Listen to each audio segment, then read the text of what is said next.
Martes de Salud tiene como objetivo formar y ayudar a cambiar el estilo de vida hacia unos hábitos saludables y tiene como referencia 3 factores diferentes: salud física, salud mental y salud emocional. El uso del Internet en la educación permite intercambiar información, reforzar la comunicación, debatir y expandir las fronteras del conocimiento. A través de esta plataforma encontrarás una comunidad dispuesta a compartir instrumentos de aprendizaje, a colaborar, a analizar y crear debates con los que avanzas hacia nuevos caminos. Martes de Salud es el puente capaz de conectar el conocimiento de personas que, si no fuera por esta plataforma, quizás no tendrían la manera de conocerse y establecer esos vínculos educativos. Bienvenidos a Martes de Salud. Los mejores programas de educación continua se unen para ofrecer una experiencia única e inigualable. Martes de Salud y Aula Abierta Internacional, ahora juntos en una sola plataforma. Únete a los doctores José Fernando García y Atilio Radomile y accede a contenidos exclusivos, actualizados y relevantes para tu práctica profesional. No te lo pierdas, suscríbete ahora en YouTube y lleva tu conocimiento al siguiente nivel. Martes de Salud y Aula Abierta Internacional. Transforma tu carrera hoy mismo.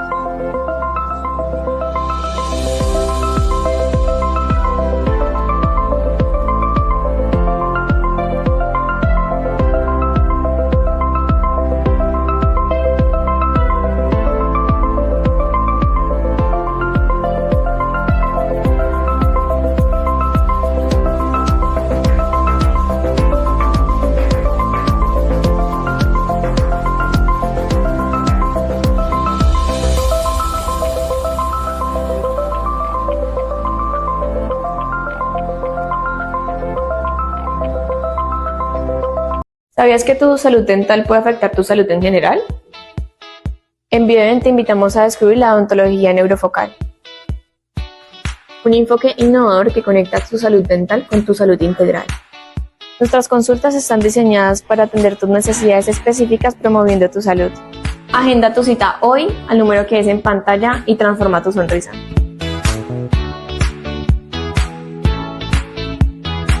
Hola, soy el doctor José Fernando García, presidente de ACOMED, la Asociación Colombiana de Medicina Biológica y Terapias Alternativas. Desde nuestra asociación trabajamos comprometidamente para fortalecer la medicina integrativa en Colombia. Como asociado, tienes acceso a convenios exclusivos y beneficios en productos y servicios que facilitan y enriquecen tu práctica profesional. Además, en ACOMED creemos en la importancia de la educación continua. Por eso, ofrecemos capacitaciones, talleres y actividades educativas que les permiten estar siempre actualizados en las técnicas y avances de la medicina biológica y de las terapias alternativas. Unirse a ACOMED significa formar parte de una comunidad y compartir una visión integral, centrada en el bienestar de los pacientes y en el avance de nuestra profesión. Lo invitamos a continuar creciendo con nosotros y aprovechar todo lo que la asociación tiene para ofrecerte. Bienvenido.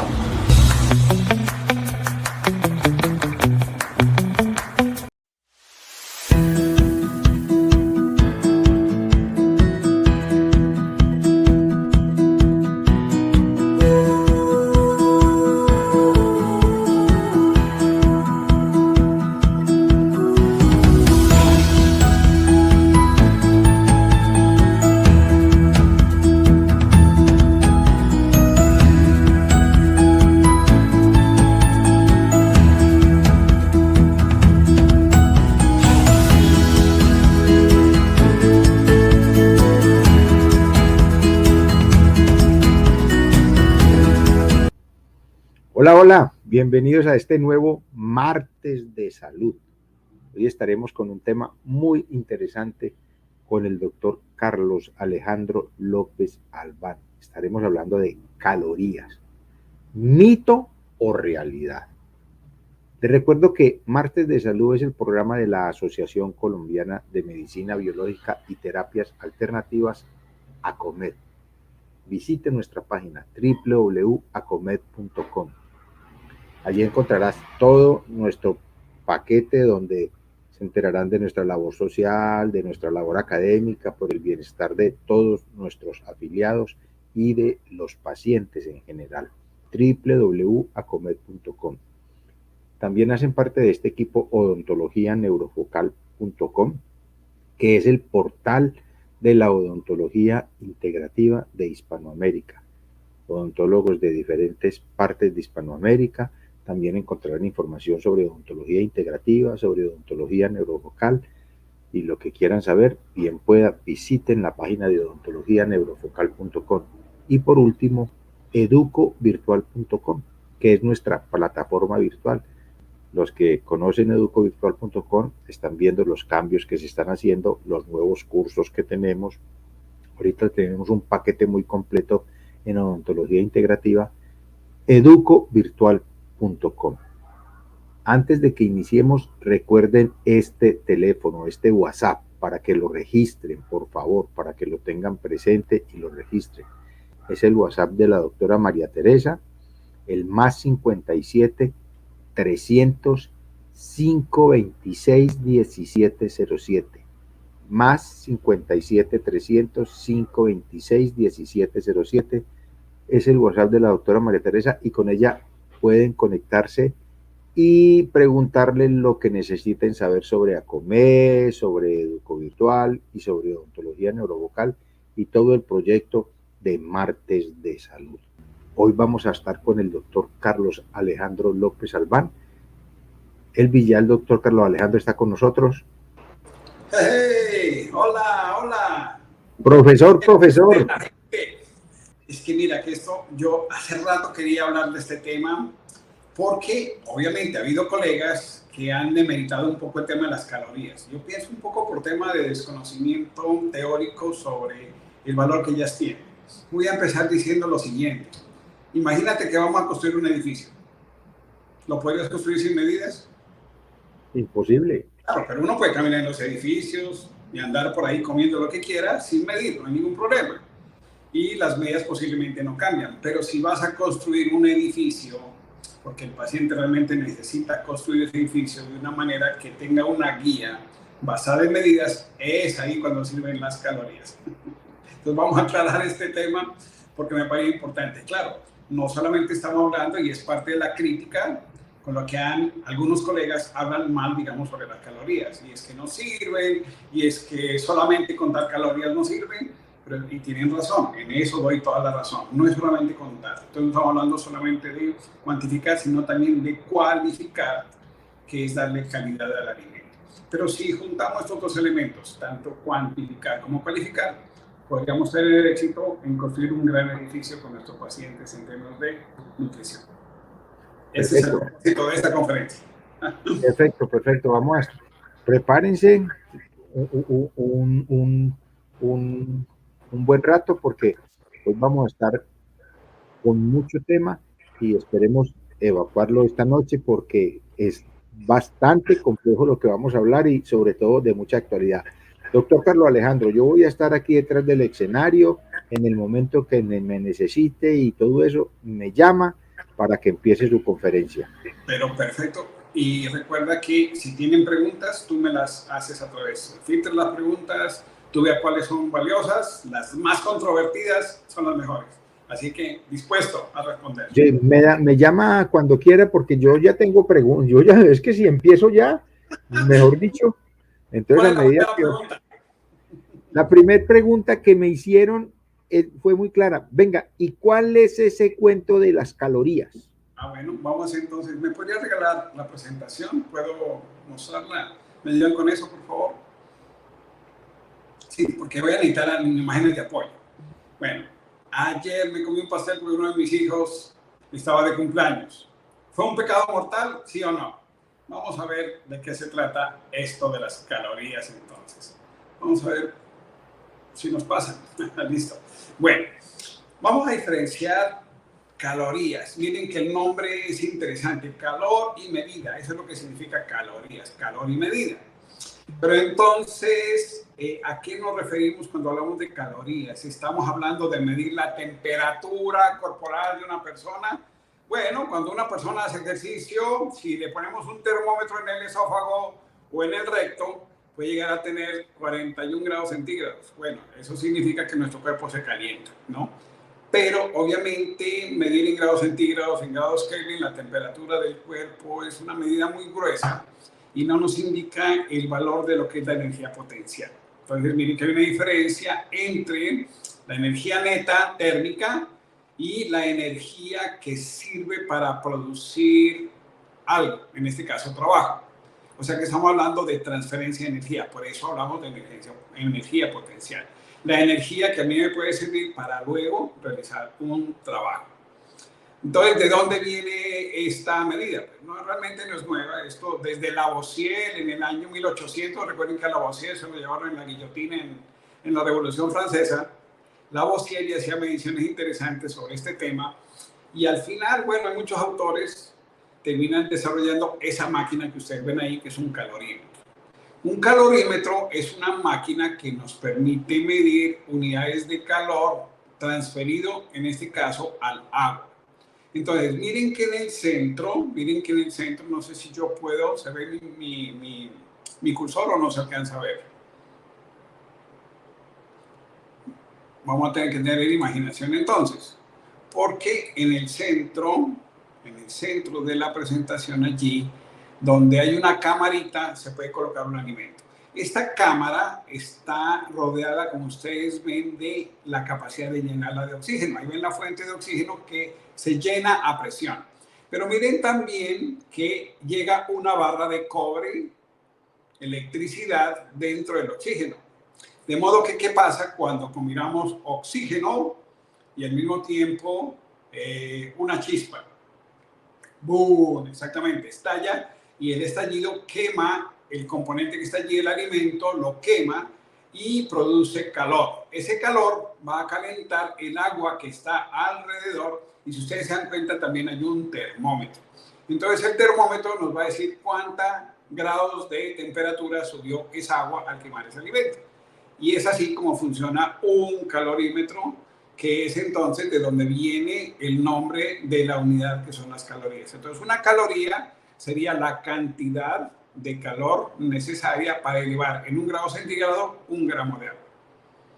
Ah, pero entonces, ¿qué son las kilocalorías? Las kilocalorías serían la cantidad de calor necesaria para elevar a 1 grado centígrado 1 kilogramo de agua con esta maquinita. O sea que el estándar básico en el laboratorio para medir esa transferencia de calor al quemar el alimento al agua es calorías o kilocalorías. Aquí hay una confusión interesante en la comunidad en general, porque, claro, pasar de miles a calorías o a kilocalorías, la gente se confunde. Entonces, el término que se ha utilizado en general es kilocalorías, pero realmente solamente en el laboratorio muy específico donde se mide, estamos hablando de la diferenciación entre kilocalorías y calorías. Lo que estoy diciendo entonces es que para el público es lo mismo hablar de calorías o kilocalorías. Pero esa confusión ha tenido problemas y por esa razón estamos hablando de otra unidad de energía potencial que es el trabajo. Pero antes de llegar al trabajo, recordemos una cosita simple. Recordemos que si yo dentro de ese calorímetro, de esa máquina, coloco 1 gramo de grasa pura, digamos un poquito de grasita de mantequita de cerdo y la pongo allí y la quemo con el oxígeno, explota y se quema, la cantidad de calor, unidades de calor que va a producir es de 9.4 kilocalorías por gramo de grasa. En cambio, para un carbohidrato, un azúcar pura, la cantidad de calor producida es menor que la de la grasa, es de 4.19 kilocalorías por gramo. Y para una proteína, digamos un pedazo magro de carne pura, pues, ¿no? El valor calórico promedio, porque en las proteínas sí puede haber una variación un poquito más grande, estamos hablando de 5.7 kilocalorías en promedio por cada gramo. De allí nacen estas unidades estándar de las cuales siempre nos han hablado y no sabíamos de dónde salían. Aquí les presento el calorímetro, que es el causante, digamos, del estándar de estas unidades. Ahora, si uno coge un alimento y lo mezcla todo y lo quema allí, pues bueno, es lo que intentan mantener en el laboratorio. Los laboratorios de estándares en el mundo intentan que los alimentos y en las etiquetas de alimentos esté allí esa situación de decirnos cuántas calorías tiene la mezcla del alimento en total, ¿ya? Entonces, es un estándar y una guía. Muy bien. Algo bien interesante, fíjense esto. Una kilocaloría de calor equivale a ¿cuánto? A 4,184 julios de trabajo. ¡Ah! Aparece otra vez esta unidad de energía potencial. La energía también se ha considerado en un modelo newtoniano, que no es malo, no vamos a hablar más de Newton, porque el modelo ha servido, desde la vocera hasta hoy ese modelo ha servido para este caso. No estamos hablando de física cuántica. El trabajo es la cantidad de masa o fuerza que puedo desplazar una distancia. O sea, el trabajo es fuerza por distancia. Términos simples, matemática simple. Entonces veamos que un kilo que se desplaza un metro tiene un nombre, se llama el kilogramo. Entonces eso es en el sistema de MKS, metro, kilogramo, segundo. Ahora, veamos este ejemplo. Si un kilo lo multiplico por la fuerza de gravedad, ¿sí? Recordemos que tengo un aparatito aquí y este aparatico lo suelto. ¿A qué velocidad o aceleración cae? Cualquiera, sea una bola de billar, un piano o esta bolita de caucho, lo que sea, esta cajita, todos caen a 9.86 metros por segundo. Claro, esa unidad es un poco difícil para multiplicar. Entonces, como 9.86 está muy cercano a 10, podríamos multiplicar la masa de ese objeto por 10 y hemos convertido entonces los kilogramos en unidades de fuerza, que son los newtons. O sea que, ¿cuántos un kilo se iguala a 10 newtons? Háganse esta pregunta todos. ¿Cuánto pesan? Yo peso en este momento 75.5 kilos, una hora de 76 kilos. Entonces, ¿cuántos newtons peso? 760 newtons. Muy bien, es simplemente multiplicar por 10. Ok, ahora, un newton por metro, o sea que un newton que desplazo por metro, me da una unidad que se llama el julio. Y el julio, recordemos, es una unidad ya no de calor, sino de trabajo, que se puede equiparar al calor potencial. Entonces, si 1000 julios lo divido, mejor dicho, ¿cuánto es un kilojulio? Un kilojulio, pues son 1000 julios, así de simple. Y estas unidades, los kilojulios, los KJ, son los que ustedes encuentran incluso en las etiquetas de los alimentos. Vamos a ver este ejemplo. A ver qué te parece esto, José. ¿Sí? Resulta que una persona se comió una pizza. Vamos a ver el valor nutricional promedio de una porción de pizza. Un tamaño de pizza de 100 gramos, luego hablamos de esos gramitos, tiene más o menos una energía potencial de 937 kilojulios y equivale en calorías a 224 kilocalorías. Bien, entonces supongamos que esta persona que pesa 75 kilos recorre 3 kilómetros. No nos importa ahorita la velocidad, ¿no? Sino simplemente el trabajo neto. Ok, porque recuerden que es energía potencial, energía para producir trabajo. Ok, entonces calculemos 750 newtons, recuerden que es 75 por 10 kilos, lo multiplicamos por 10 y nos da newton, 750 newtons por 3.000 metros nos da 2.250.000 julios.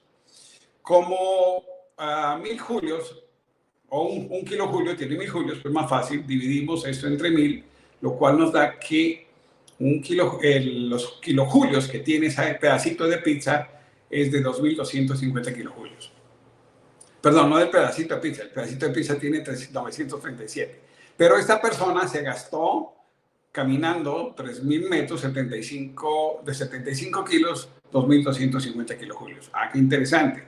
Entonces, 2.250 kilojulios dividido entre 97 kilojulios de energía potencial que tiene el pedazo de pizza, implica que para poder cubrir esta distancia, estos 3 kilómetros, una persona de 75 kilos, equivale a 2.4 porciones de pizza.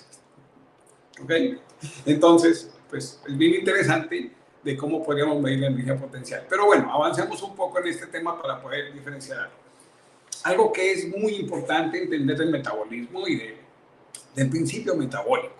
Y es que todo lo que comemos, y esto quiero que lo entiendan muy bien porque es muy, muy importante, todo lo que comemos está compuesto por tres cosas: carbono, hidrógeno y oxígeno. Entonces, lo que viene en la naturaleza, en nuestros alimentos, y estamos hablando de todo, carbohidratos, lípidos, proteínas, están compuestos de estos tres lindos elementos. Entonces, estos tres lindos elementos en la energía humana, y esa es la pregunta. Entonces, a una persona no la puedo meter en un calorímetro y quemarla, ¿no es cierto? Entonces, ¿cómo yo mido cuánta energía gasta una persona? Pues lo hacemos por calorimetría indirecta, porque la que hicimos con el calorímetro anteriormente se llama calorimetría directa. En este caso, entonces vamos a medir el trabajo o la potencia de la persona, que lo hacemos con medidas en el consultorio con aparatos, por ejemplo, una bicicleta ergométrica, pero también medimos cuál es el combustible que está utilizando la persona. Y para eso hacemos una prueba de esfuerzo recolectando dióxido de carbono. ¿Por qué dióxido de carbono? Porque si todos los elementos que consumimos tienen carbono, hidrógeno y oxígeno, aquí viene la clave del asunto. ¿Cuál es la pauta que conecta todo el metabolismo energético? El hidrógeno. No es ni el oxígeno ni el carbono, el hidrógeno. ¿Por qué el hidrógeno? Si ustedes recuerdan, el ciclo de Krebs es un ciclo de reacciones químicas cuyo teleología, y voy a hablar en términos cibernéticos, su teleología, su principio de acción es quitar el hidrógeno. Al quitar el hidrógeno, ¿a dónde lo manda? Lo manda al transporte electrónico, porque son dos reacciones que están encadenadas, ¿no? Entonces, el hidrógeno es captado por el NAD, nicotina dinucleótido, y por el FAT. Y se oxida y se reduce. Entonces, NAD oxidado, NAD reducido. Se oxida y se reduce. Este concepto de oxidorreducción en los citocromos es lo que hace que en la membrana mitocondrial, en la parte interna haya más acidez y en la parte externa no haya tanta acidez. Pero todo el hidrógeno está entrando al interior de la membrana mitocondrial a través del NAD y el FAT, que cuando queda libre y produce demasiada acidez, la mitocondria compensa eso sacando un protón nuevamente hacia afuera. Eso activa la ATP sintasa, que es la famosa enzima que coge la adenina y la une un fosfato y se forma una molécula que a ustedes ya les gustó, el ATP. O sea que volvamos a resumir.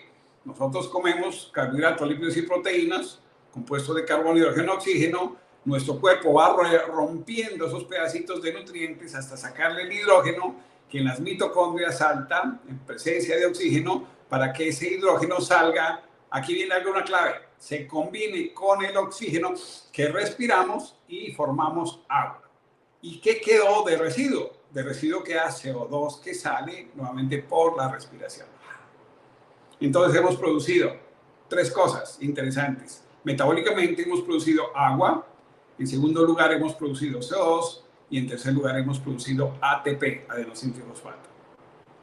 Pero el cuerpo en este proceso produce reacciones exotérmicas y por lo tanto se calienta. O sea, necesitamos medir la energía potencial de calentamiento y equipararla con los alimentos. Es por eso que medimos también en calorías y en otras unidades interesantes como los kilojulios, y ya vamos a ver otra unidad metabólica en el metabolismo humano que son las unidades metabólicas, pero ya voy a explicar eso. Entonces, todo el oxígeno que entra termina produciendo agua y el CO2 que sale de los alimentos lo vamos a expirar nuevamente por la respiración, y eso es lo que llamamos cociente respiratorio, que es la idea que nos dice si dentro de nuestro metabolismo estamos utilizando carbohidratos o grasas. Este es un pequeño ejemplo de metabolismo medido directamente, así como lo ven en esta foto, a través de una mascarita y un dispositivo que nos permite medir el CO2 producido y el oxígeno que está entrando en la respiración.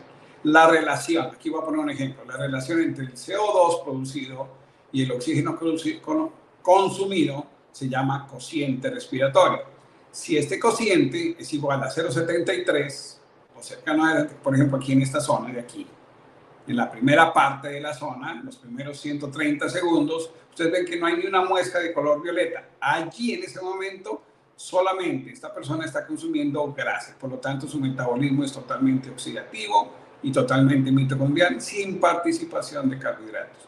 En cambio, por acá, en el minuto 400 y pico, 400, hay una pequeña participación del metabolismo de los carbohidratos y por lo tanto el cociente respiratorio tiende a ser más alto. Por ejemplo, 0,85, 0,81, que es el promedio en el que deberíamos estar después de comer, ¿no?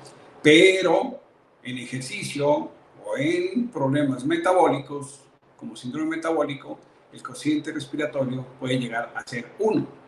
Y cuando es 1, significa que el único combustible que estamos utilizando en nuestro sistema es el azúcar y está ocurriendo entonces en el citoplasma celular por la activación de la vía glucolítica. Bueno, este recorderis es muy importante para poder entender un poquito más lo que pasa, por ejemplo, y cómo nosotros usamos las calorías, las unidades metabólicas con las personas. Porque vamos a poner este ejemplo interesante. Esto es lo que hacemos en el laboratorio, no solamente que la máquina no llega con esas princesas. Disculpen, chicos, chicas. Viene sin esa mujer bonita, entonces pues nosotros nos metemos allí a hacer la prueba metabólica. Entonces, lo que sí todos tenemos en común es que eliminamos el CO2 y respiramos oxígeno. Muy bien, este señor seguramente, sobre todo los colombianos lo conocemos, se llama Egan Bernal. Este muchacho ha sido tal vez el atleta más interesante en términos de capacidad metabólica en Colombia porque ha logrado el máximo valor, ¿sí? A este chico le hice una prueba de esfuerzo tal como la hacemos aquí en el consultorio en Ángela Fitness en Cali, y en esa prueba dio este valor tan loco, miren, 88,8 mililitros kilogramos por minuto. Y ahí ustedes ven a la izquierda los titulares de prensa que aparecían en internet sobre la prueba de esfuerzo que se le hizo, con la cual se detectó que el hombre podía llegar a ser campeón del Tour de Francia antes de ganarse. O sea que esta prueba, ¿qué quiero decir con esto? Es absolutamente predictiva, el modelo funciona. Ok, entonces, ¿pero qué es una unidad metabólica? Cuando medimos, si medimos, voy a volver acá, y medimos esta cantidad de calor que producimos cuando estamos en condiciones de basales, que es en ayuno de 10 horas por lo menos, recién despierto y sin haber movido una pestaña, ni siquiera he ido al baño, que ya voy y pujo, ya se me sube la temperatura, me recaliento. Entonces, en esa condición, antesito del sueño REM, que sería lo ideal, entonces en esa condición estamos todos, oigan bien esto, todos los humanos estamos gastando la misma cantidad de energía, que es en promedio 3,5 mililitros de oxígeno por kilo por minuto, y eso equivale a una unidad metabólica. Muy bien, entonces vamos nuevamente a Egan. Egan, en la prueba de esfuerzo, sacó 88 mililitros de oxígeno, que fue capaz de llevar para producir agua, para producir CO2, para producir ATP, calor y trabajo y potencia. Entonces, si dividimos este 88.5 en el promedio que todos gastamos cuando estamos durmiendo, que es 3.5, significa que Egan, por favor háganlo en sus calculadoras, da un poquito más, 25 y algo, 25,5, 25.4 veces la cantidad de calor durante el máximo esfuerzo al que él produce o que todos producimos cuando estamos en condiciones basales durmiendo, que es 3.5. Eso es mucha máquina. No, en otras ocasiones yo he explicado aquí que si una persona saca menos de 4 unidades metabólicas, está en altísimo riesgo de mortalidad y lo definimos como una persona de alto riesgo de mortalidad y en fragilidad. Entonces, si comparamos estas dos condiciones, pues es muy importante y para entender lo interesante del valor predictivo de estas pruebas. Ahora, en promedio, si yo consumo 1 litro de oxígeno, estoy produciendo 5 calorías. Miren, esto es interesante para que ustedes vean cómo nos movemos entre las diferentes unidades, potencia, trabajo, calorías, unidades metabólicas, que son, digamos, unidades de medición de referencia comunes para el trabajo, para el ejercicio, para la dieta, etcétera, y es lo que queremos solucionar. Entonces, recuerden esto que es muy importante. Por cada litro de oxígeno que yo respiro, consumo 5 calorías. Entonces, más o menos eso. Entonces, ¿qué tengo aquí? Ah, sí. Miren cómo Nairo mira a este muchacho, que hay una diferencia muy grande entre 24 METs y 4 unidades metabólicas, que se está, francamente, en alto riesgo de mortalidad. Y obviamente esa diferencia de 20 METs es la diferencia entre una persona que es muy atlética, y una persona que puede tener problemas para bajar de peso y tener obesidad y alto riesgo de mortalidad. Pero bueno, dejemos un poquito ese tema de salud pública, porque yo intento siempre vender el ejercicio, el metabolismo, los buenos hábitos, para intentar llevar esto a la práctica. ¿Cómo esto de la medición de las calorías es útil o no es útil? Es la pregunta que queremos responder en este taller. Entonces, ¿es útil que cuando vaya yo al supermercado pueda medir las calorías? ¿O cuando hago ejercicio pueda medir las calorías? Con tanta información que hay ahí, ¿hay alguna fórmula mágica simple con la que yo pueda entender esto y realmente utilizar esta herramienta de forma útil para que mis pacientes puedan usar de manera simple el uso de las calorías? Pues sí que la hay. Entonces, voy a empezar diciendo esto, ¿no? El mapa no es el territorio. Esto es muy importante porque, claro, todos me pueden decir, no, pero es que todas las personas son distintas. Sí, porque hay promedios. Pero basados en estos promedios, sí podemos guiarnos para poder hacer algo. Pero obviamente hay que tener consideraciones individuales para la prescripción de la dieta relacionadas con la salud, relacionadas con la condición antropométrica, con la capacidad metabólica de hacer ejercicio, entre otras cosas. Entonces, y obviamente la calidad alimentaria también. Entonces, si bien hace unos días, y esto me motivó a que le pidiese yo nuevamente a José que me diera el chance de estar aquí frente a ustedes, es porque se formó una controversia a través de este chat, ¿no? Buenísima, en donde sale este plato, el plato del gobierno de los Estados Unidos como una forma de prescripción alimentaria. Claro, es una guía útil, es un mapa interesante, es un mapa útil. Este mapa tiene controversias importantes, claro que las tiene. Las tiene también el mapa contradictor, que es el mapa de la Universidad de Harvard, y otras que vamos a ver al final. Pero empecemos por lo que sí nos interesa ahora es, ¿estas calorías las podemos medir? Sí. ¿Cómo lo hacemos en el consultorio? Pues medimos la tasa metabólica en reposo, medimos la tasa metabólica postprandial y la tasa metabólica en ejercicio. ¿Por qué? Porque la cantidad de calorías que una persona necesita en un día depende, aquí hay 3 cosas, pero depende de 4 cosas. Depende de la tasa metabólica en reposo, depende de la acción termogénica de los alimentos, que sería esa tasa metabólica postprandial. Y esto es interesante porque cada alimento tiene una carga diferente de producción de calor. Y aquí es donde empezamos a jugar, por ejemplo, con el valor de las grasas. ¿Se acuerdan cuánto era la grasa por gramo? Eso, 9 calorías en promedio. Entonces, los alimentos ricos en grasa producen una mayor producción de calor, pero los más difíciles de romper dentro del metabolismo y que no se utilizan esencialmente para producir energía, sino que utilizan energía para romperse y luego hacer elementos estructurales en el sistema, son las proteínas. Entonces, los alimentos que mayor acción termogénica producen son los alimentos ricos en proteínas y ricos en grasas. Entonces, la acción termogénica de un sancocho de pescado, y por eso sudamos cuando nos comemos un sancochito de pescado, es más o menos el 10% de la tasa metabólica basal, cuando en una dieta mixta promedio puede ser solamente el 5%. Eso es lo que pretendemos al medir la tasa metabólica postprandial, es ver el impacto de la dieta que el paciente tiene directamente en su metabolismo. Entonces, el paciente lo dejamos acostadito 20 minutos, lo medimos en el reposo absoluto que más podamos tenerlo, lo más cercano a la condición basal, lo cual a veces es muy difícil, y luego lo sacamos del equipo, lo ponemos a comer, esperamos 20-30 minutos que haya la digestión y tal, que se absorban los alimentos, lleguen a la circulación portal, y ahora sí podemos medir la tasa metabólica postprandial. Y luego medimos la tasa metabólica en ejercicio, y estaba diciendo que eran 4 cosas, no se preocupen, son tasa metabólica en reposo, tasa metabólica, acción termogénica de alimentos o postprandial. 3, el trabajo diario.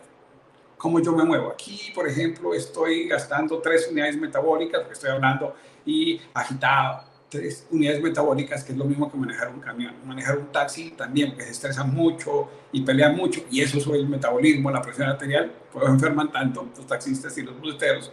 Eso está demostrado en Colombia, un estudio en Medellín hace muchos años, interesante. Pero también, ¿qué haces?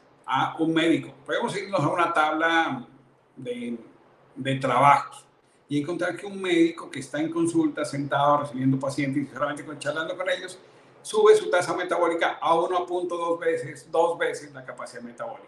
Con eso, calculamos cuántas calorías una persona necesita en todo el día. Y por último, obviamente, cuánto ejercicio hago. Y con el ejercicio, entonces, hay un promedio de gasto calórico y también le sumamos. Entonces, volvemos a repetir 4 condiciones para medir la cantidad de energía que una persona consume. La tasa metabólica basal, la acción termogénica de los alimentos, la actividad diaria y la actividad de gasto calórico que tengo durante ejercicio físico. Esas 4 cosas me dan entonces el total de la necesidad calórica de un día. Y obviamente puede variar. Un día gasto más, un día gasto menos, un día hago más ejercicio, otro día no hago. Entonces hay que jugar con esos valores. Muy bien.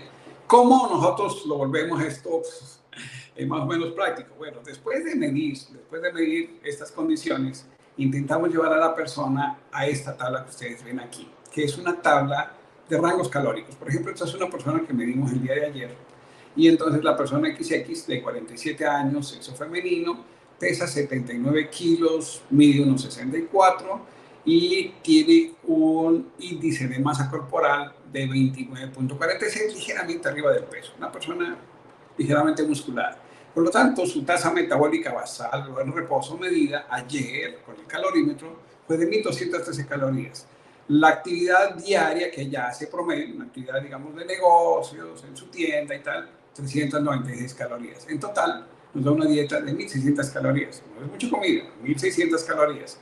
A eso, hagamos otro análisis. Ok, entonces, ¿cuántas calorías gasta en ejercicio?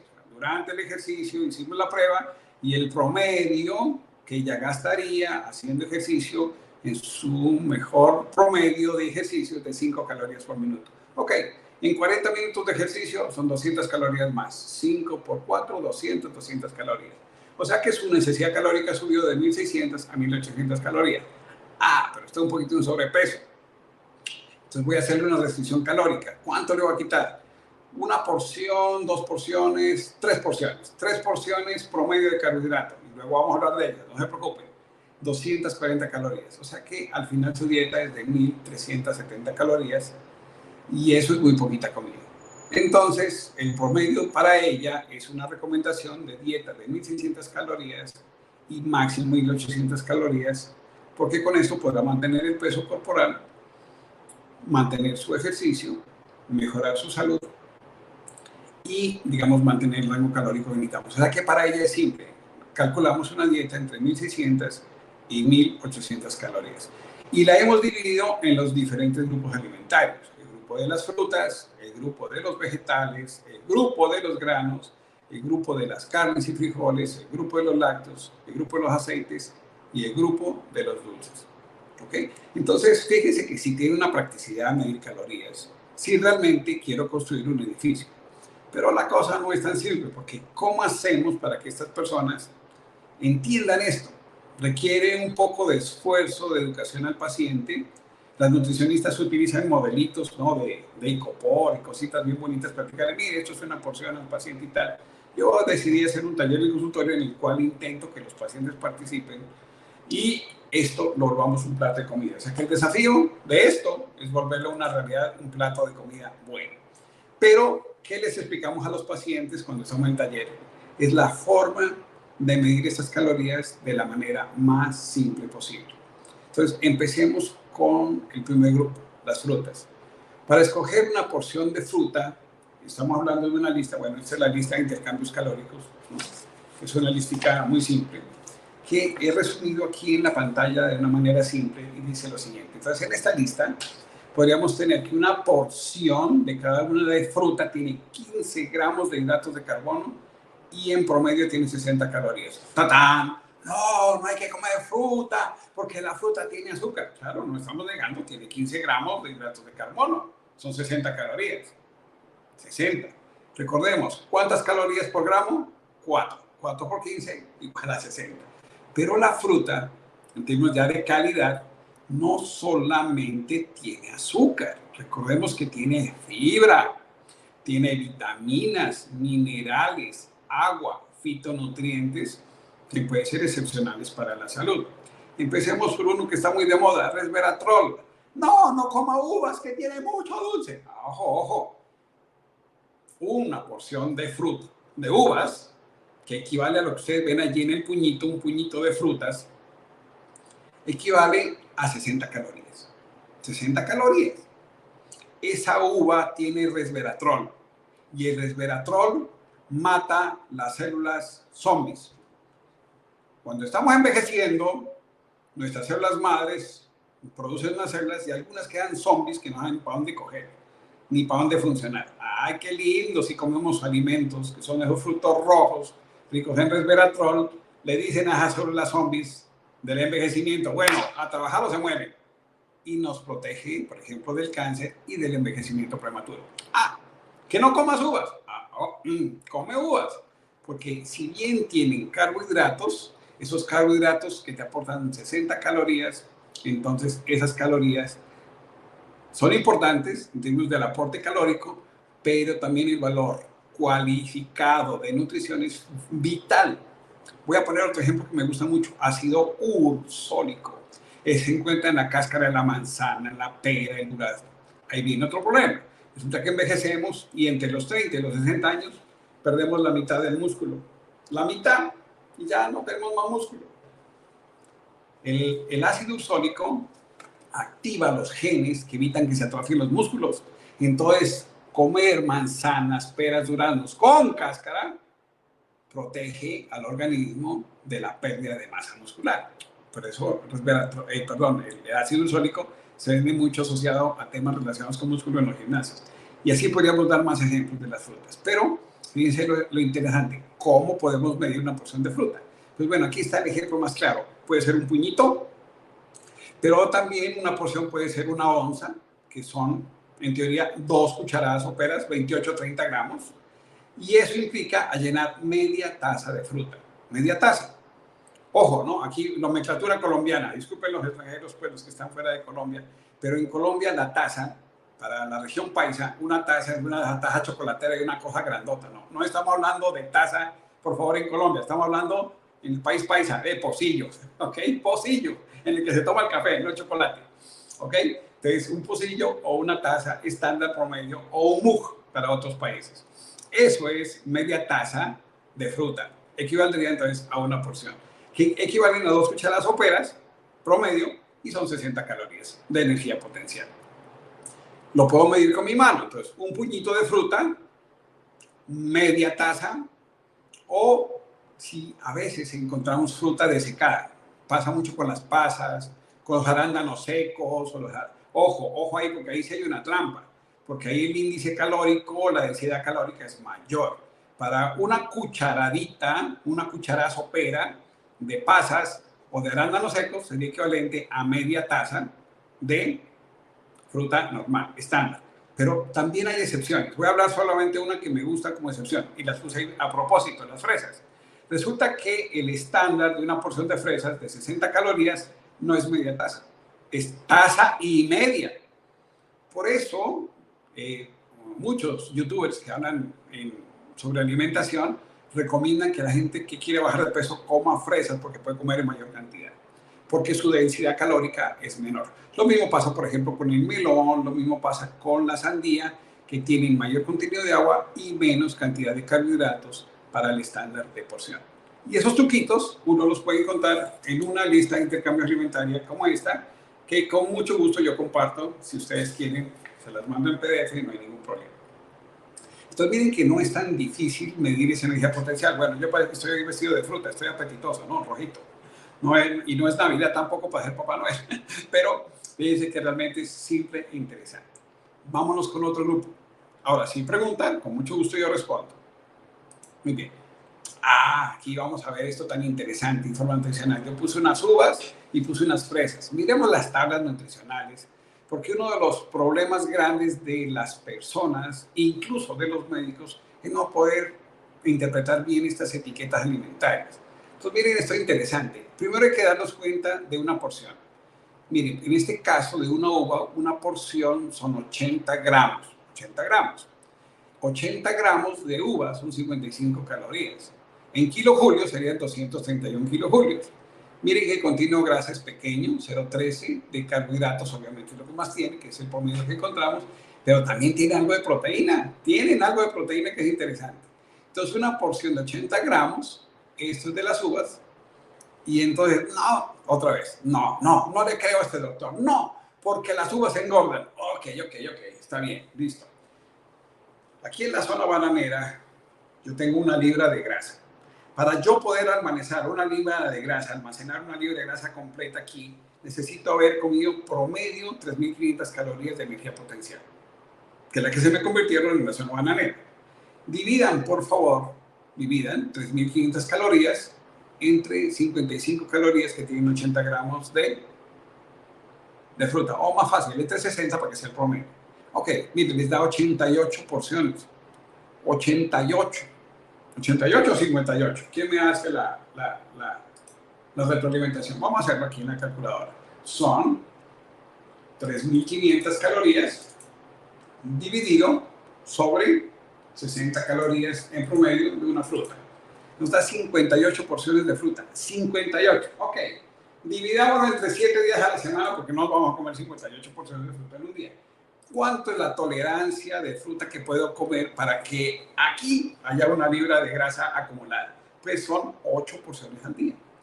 Pero si usted se come 8 porciones al día, y aquí estoy demeritando o intentando quitar ese mito de que la fruta es mala, porque un solo estudio que muestra que posiblemente comiendo mucha fruta, el azúcar de la fruta se convierte en triglicéridos y no sé qué cuenta, ¿ya?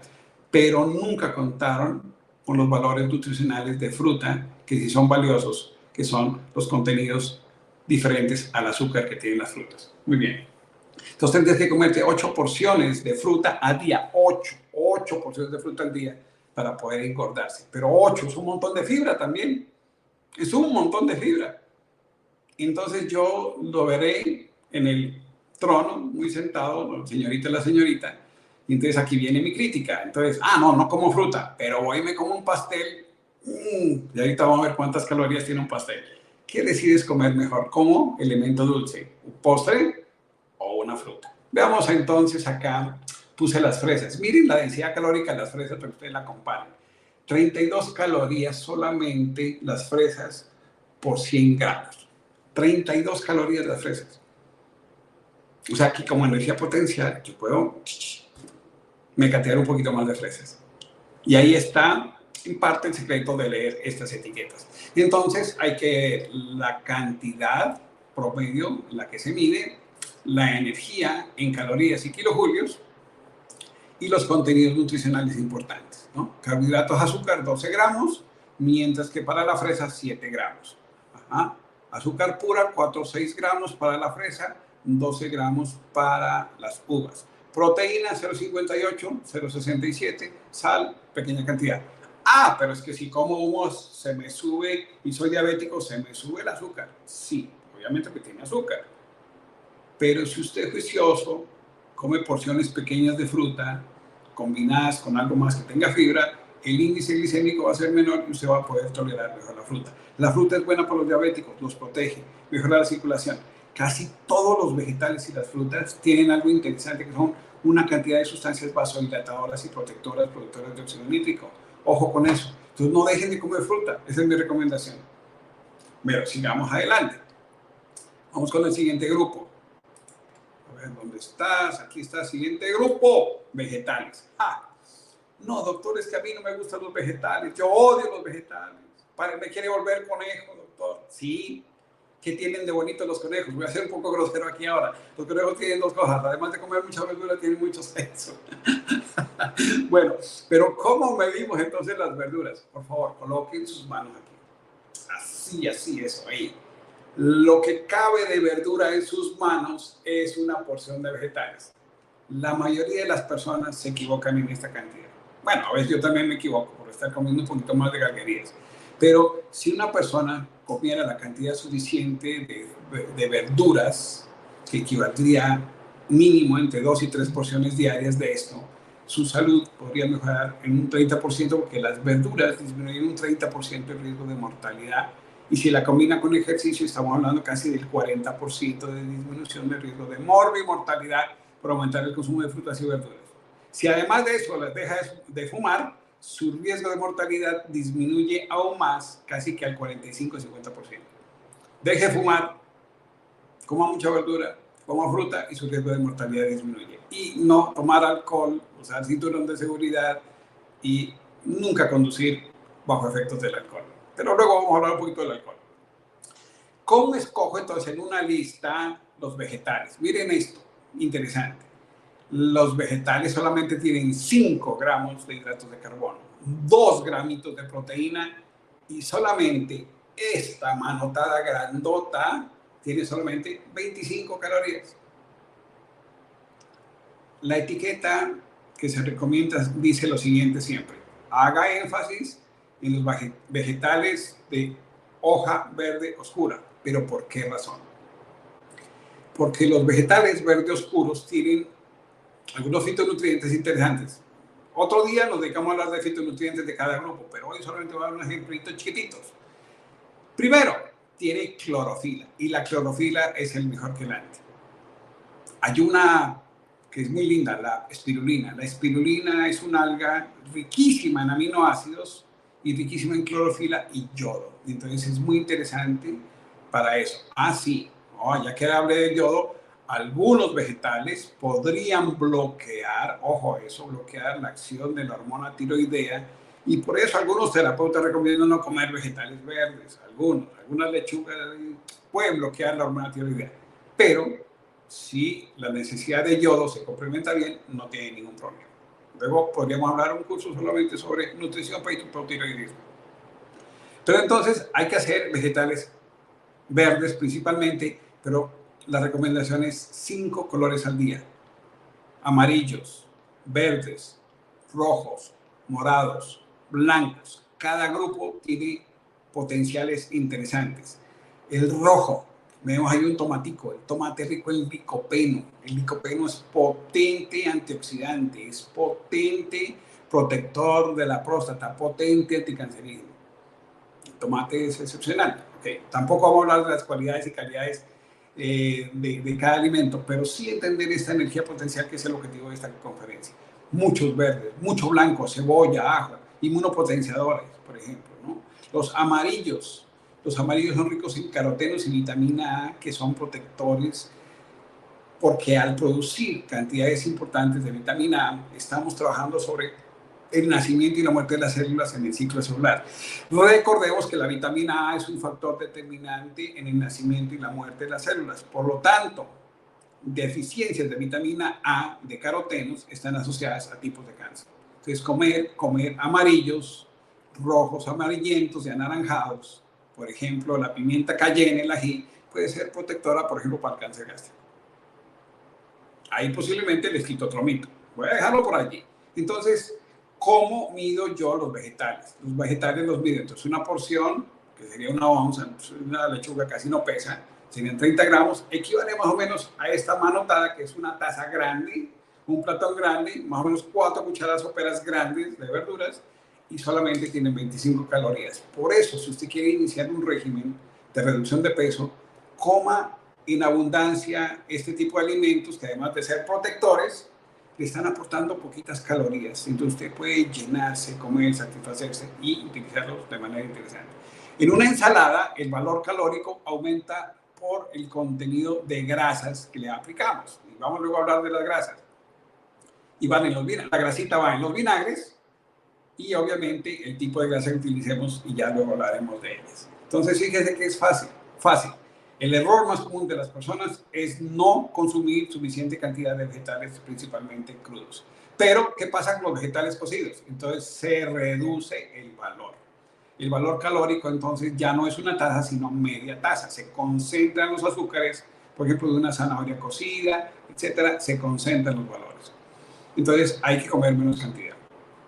Aquí me voy a devolver un poquito con las frutas, porque siempre estamos hablando de los zumos verdes, de los vegetales verdes y de los zumos de fruta. El pecado comercial de las frutas y de algunos también alimentos que dicen ser vegetales, que se venden en el supermercado, que no son tan naturales, también son enriquecidos con azúcar. Entonces, el problema de la fruta no está en comerse la fruta directamente, no está en meterla en una licuadora y en la licuadora al batirla se vuelve un monstruo. No, está en el azúcar adicional que le ponemos al jugo porque cuando rompemos los componentes de la fruta, también se rompen glucosaminoglicanos que tienen las frutas, que son esas paredes blancas de las frutas, y eso vuelve amarga la fruta. Entonces, para quitarle el amargo, ¿qué hacemos? Le echamos azúcar. Los jugos comerciales son ricos en azúcar para quitarle el amargo y sepan rico para el sabor de la gente, y así se vende. Entonces, el pecado no está en los jugos naturales sin azúcar, sino en los jugos comerciales procesados a los que se les adhiere azúcar, o el azúcar que tú le pones en la casa adicional al jugo. Porque el hecho solamente de licuarlos no los dañan, sino que los vuelve un poco amargos. Podría facilitar un poco la digestión, pero es bueno masticar. El masticar frutas y vegetales, el rumiar un poquito va a ayudar a que incluso la flora intestinal funcione mejor. Entonces, esa es la forma simple. Para un zumo, media taza de zumo es entonces una porción del grupo alimentario que necesitamos aquí, que son vegetales y frutas. O sea, para zumo de vegetales puro o para frutas puro. ¿Ok? Entonces, recordemos, 2 palmas de manos, una taza de verduras o medio vaso de zumo de vegetales o de frutas es más que suficiente, como una porción. Aquí tenemos 2 ejemplos interesantes, porque aquí se habla, por ejemplo, más de la remolacha no, tiene mucho azúcar. Les recuerdo que la remolacha es un protector, igual que todos los rojos, importantísimos de la mitocondria y de la función mitocondrial como antioxidante. Entonces, miren, una remolachita solamente por cada 100 gramos, una remolachita grande, tiene solamente 32 calorías, 32, que tiene mucho azúcar, 32 calorías, de las cuales son carbohidratos casi 6 gramitos. Entonces, no es el demonio vestido de rojo, es un alimento muy interesante que además podría ayudar, a igual que otros productos de frutos rojos, como el resveratrol, los mangostanos, y en ese momento algunos derivados importantes que existen de los arándanos, etcétera, que al entrar en contacto con la flora intestinal producen estas sustancias potentes antioxidantes. Entonces, los rojos son interesantes. Ok, tenemos una lechuguita, una lechuguita, una taza de lechuga rallada o picadita, una taza completa, son solamente 5 calorías. 5. Y además, rica en verdes, rica en agua, que le van a proporcionar fibra, que va a limpiar el intestino, va a ser un prebiótico, y además de eso le va a aportar esa clorofila tan importante y vitamina E, que va a mejorar muchísimo la función estomacal, por ejemplo, ¿no? Porque la vitamina E protege los epitelios, y especialmente en el estómago. Es una cosa que yo aprendí cuando estaba en la universidad, y la lechuga realmente es excepcional. Muy bien, sigamos adelante. Aquí viene, ahora sí el diablo. 2 carbohidratos. No, que no hay que comer arroz. No, a ver, no hay que dejar de comer. Es que hay que saber mezclar las cantidades correctas. Pero claro, en este grupo nos podemos equivocar porque estos bandidos son pegajosos para la boca, ¿no? Hay gente que come mucho pan, que suben de peso. Hay gente que le encanta el arrocito. Ay, los triglicéridos arriba y también... Pero hay que entender porque estos son los que mayor densidad calórica tienen. Miremoslo así, mire. Una porción, aquí que dejé, qué pena, dejé de frutas, no lo corregí. Una porción de este grupo son igual que la fruta, 15 gramos de hidratos de carbono, 3 gramos de proteína, pero la diferencia calórica es que una fruta tiene 60 calorías, el resto es agua, y este tiene 80 calorías. 80 calorías. Aquí está la diferencia. Entonces, hagamos nuevamente la conversión. ¿Cuántas porciones de carbohidratos necesito comerme para engordarme? ¿Sí? O subir una libra de grasa. Ok. Esto me da 43 porciones. Vamos a redondear. 44 porciones en 7 días nos da 6 porciones diarias. 6. ¡Ja! 6 porciones diarias. Para la fruta 8. Para carbohidratos 6. Y 6 es muy fácil de cumplir en la comida. ¿Por qué? Porque ¿cómo lo podemos medir? Lo podemos medir también con el puño. Todo lo que quepa en un puño, muy equivalente a un puño de todos que son ricos en carbohidratos. Ahí, por ejemplo, están los granos, los cereales, y también una papita, aunque la papita la mitad es proteína, interesante, además de solo el almidón. Entonces, pero la podemos medir así. Entonces, tenemos que esto incluye el grupo del pan, de los cereales, el arroz y la pasta, ¿no? 80 calorías. Y más de 6 porciones nos provocan entonces, para la mayoría, el promedio, una libra de grasa, dependiendo del gasto energético que tengamos. Eso es bien importante lo que voy a decir, porque una de las controversias importantes es que no hay que comer carbohidratos. El carbohidrato es el diablo. Yo no como arroz, yo no como papa, yo solamente hago dieta cetogénica sin carbohidratos. Eso puede ser peligroso porque si dejo de comer 4 porciones, es lo que se ha medido y se ha estabilizado en muchas pruebas laboratoriales, 4 porciones protegen de la pérdida de masa muscular. O sea que la dosis mínima de carbohidratos que deberíamos comer diariamente está en promedio en 4 porciones. 4 porciones, ¿cómo las medimos? Una porción sería entonces a una onza, 28-30 gramos, media taza, equivaldría a 2 cucharadas soperas rasas, por ejemplo, de arroz, y son 80 calorías. Para el pan, una onza, 30 gramos, que es un pan del tamaño del puño. Ok, voy a comer pan baguette, pan francés. Rico pan francés. Más o menos estos 2 deditos, casi 3 deditos, un poquito así y un poquito más, serían el equivalente a 80 calorías, porque esto más o menos, dependiendo del grosor, pues obviamente del pan, entre 2 y 3, harán 80 calorías. Ok, usted se hace un sándwich de esos de ese, del subterráneo ese, y se compra un sándwich de 28 centímetros. Divide eso, 28 centímetros, vamos a hacerlo acá, 28 centímetros, divide entre 3 centímetros, que serían 80 calorías, o sea que usted tiene en un solo sándwich 9 porciones. Si usted es un atleta que se mueve y hace mucho ejercicio, es posible que usted tolere más de 10 porciones de carbohidrato. Pero si usted es sedentario, está en sobrepeso, 4 porciones serían suficientes para usted. Combinadas, no significa que 4 porciones de avena, 4 porciones de arroz, etc. Le pasó a un paciente, porque se habla en YouTube y toda la gente habla, no, el mejor alimento es la avena, porque la avena tiene fibra, tiene mucílagos, le ayuda a bajar de peso. Y este paciente se comía 3 tazas de avena. Calculemos, si media taza son 80 calorías, una taza son 160 calorías. Ok, 160 por 3. El señor pensando que estaba haciendo algo bien y saludable, 480 calorías solamente en carbohidratos. Claro, el señor estaba obeso y estaba en síndrome metabólica, pero ¿por qué? Si yo me cuido en la dieta, yo hago bien.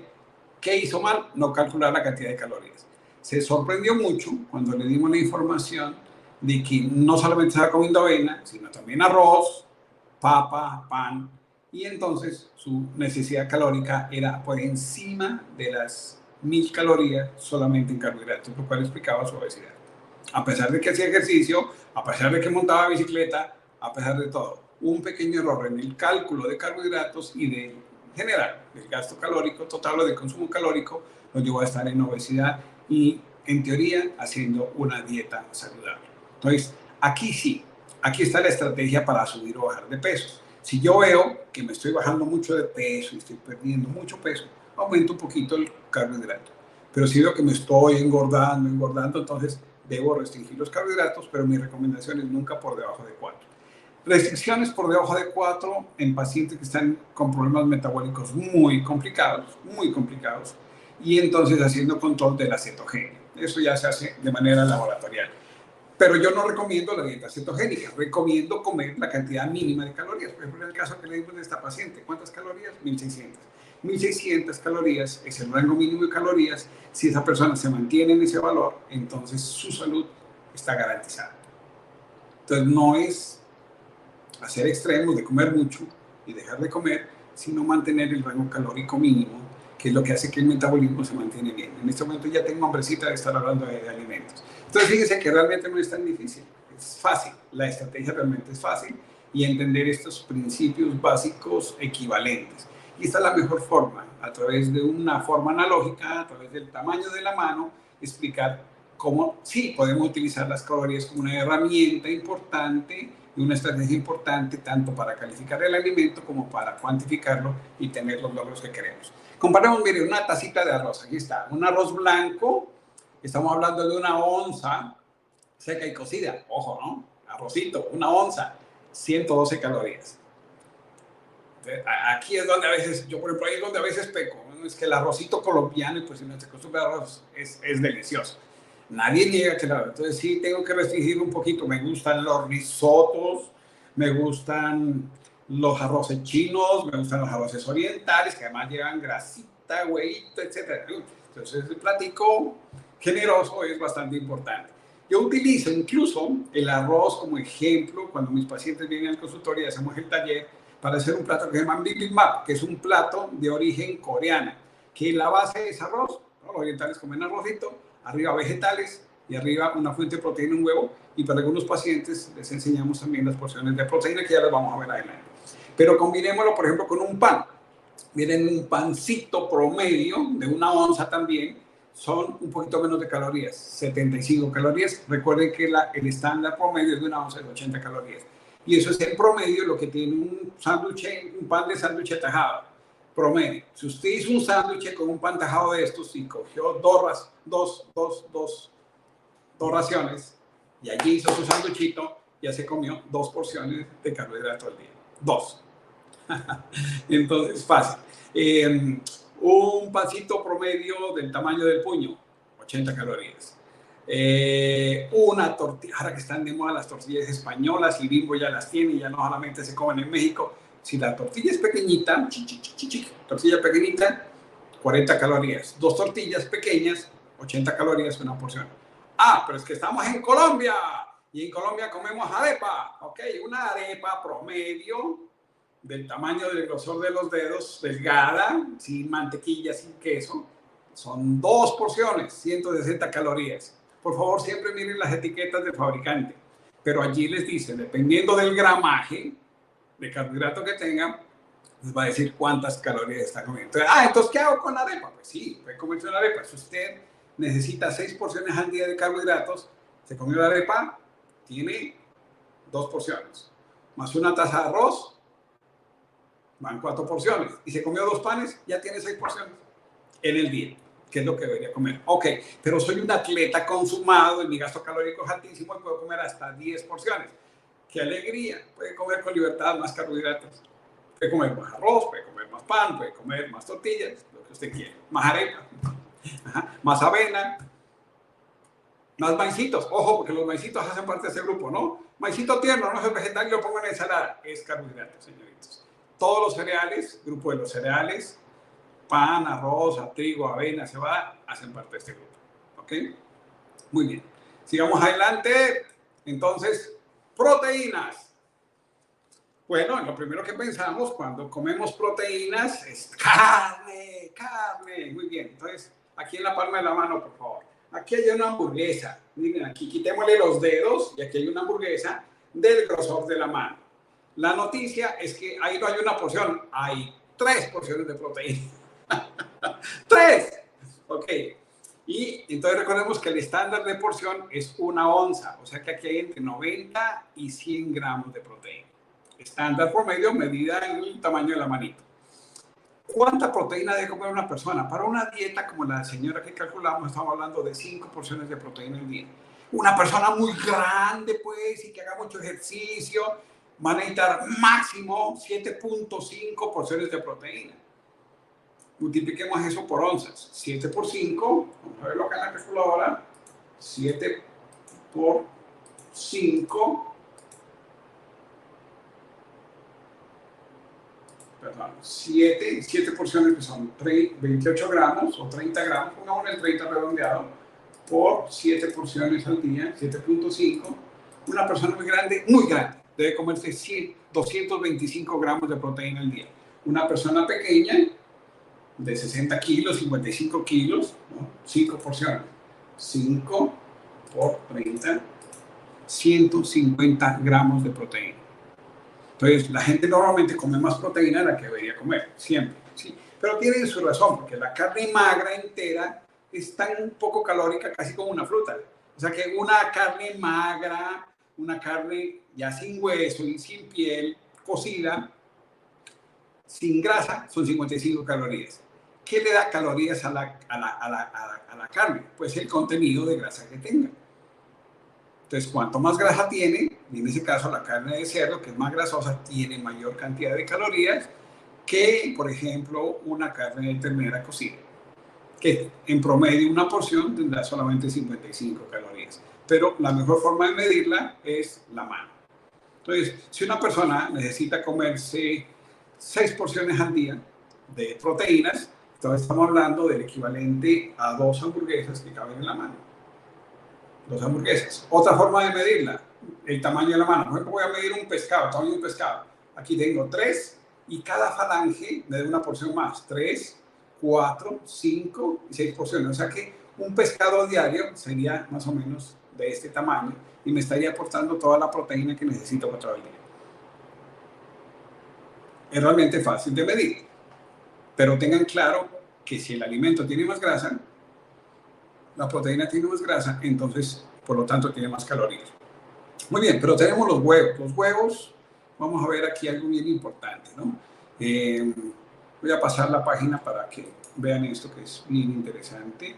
Vamos a comparar huevitos, carne y frijoles. ¿Qué les parece?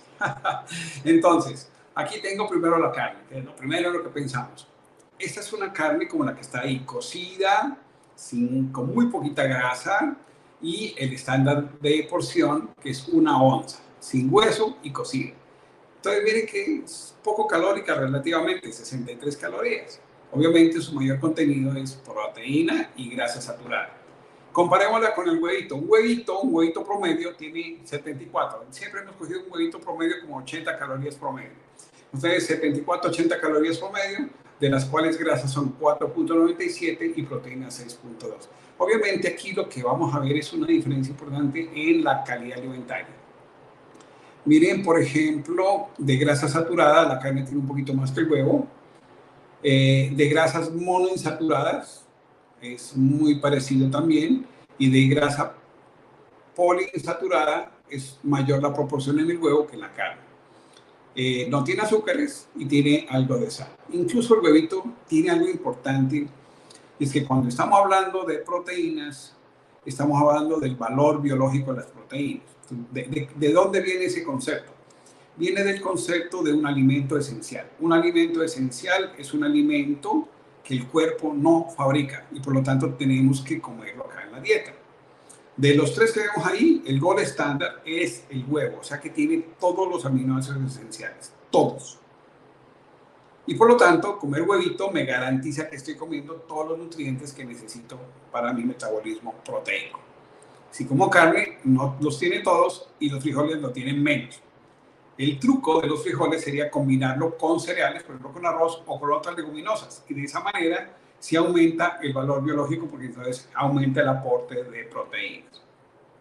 Ok, entonces, las carnes que no son muy buenas son las carnes que tienen grasa, sobre todo a todo nivel de grasa saturada. Por ejemplo, la carnecita de cerdo, esos tocinos o carne que viene con una buena cantidad de panículo adiposo.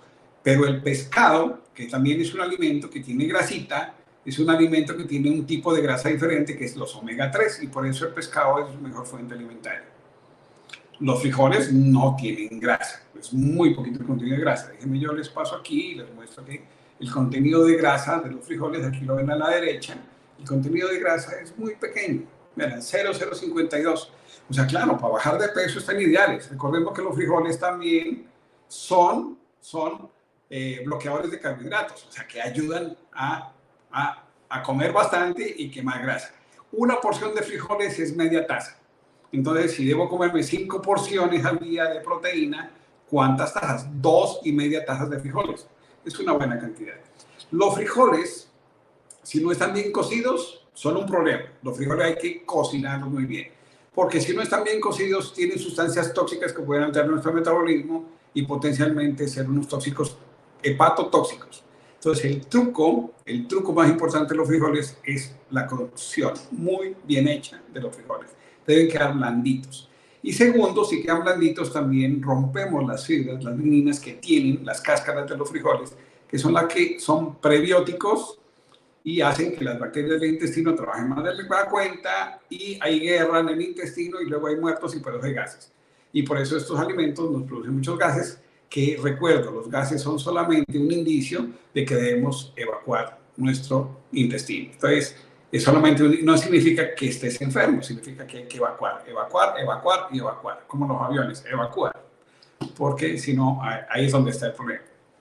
Entonces, miren que esta diferencia es simple. Entonces, un huevo sería una porción de proteínas. Si vamos a comer carne, ya sabemos que 3 porciones serían la mano y media taza de frijoles equivaldría solamente a una porción. O sea que aquí en la mano, equivalente a la carne, si aquí hay 3 porciones, aquí habría una taza y media de frijoles.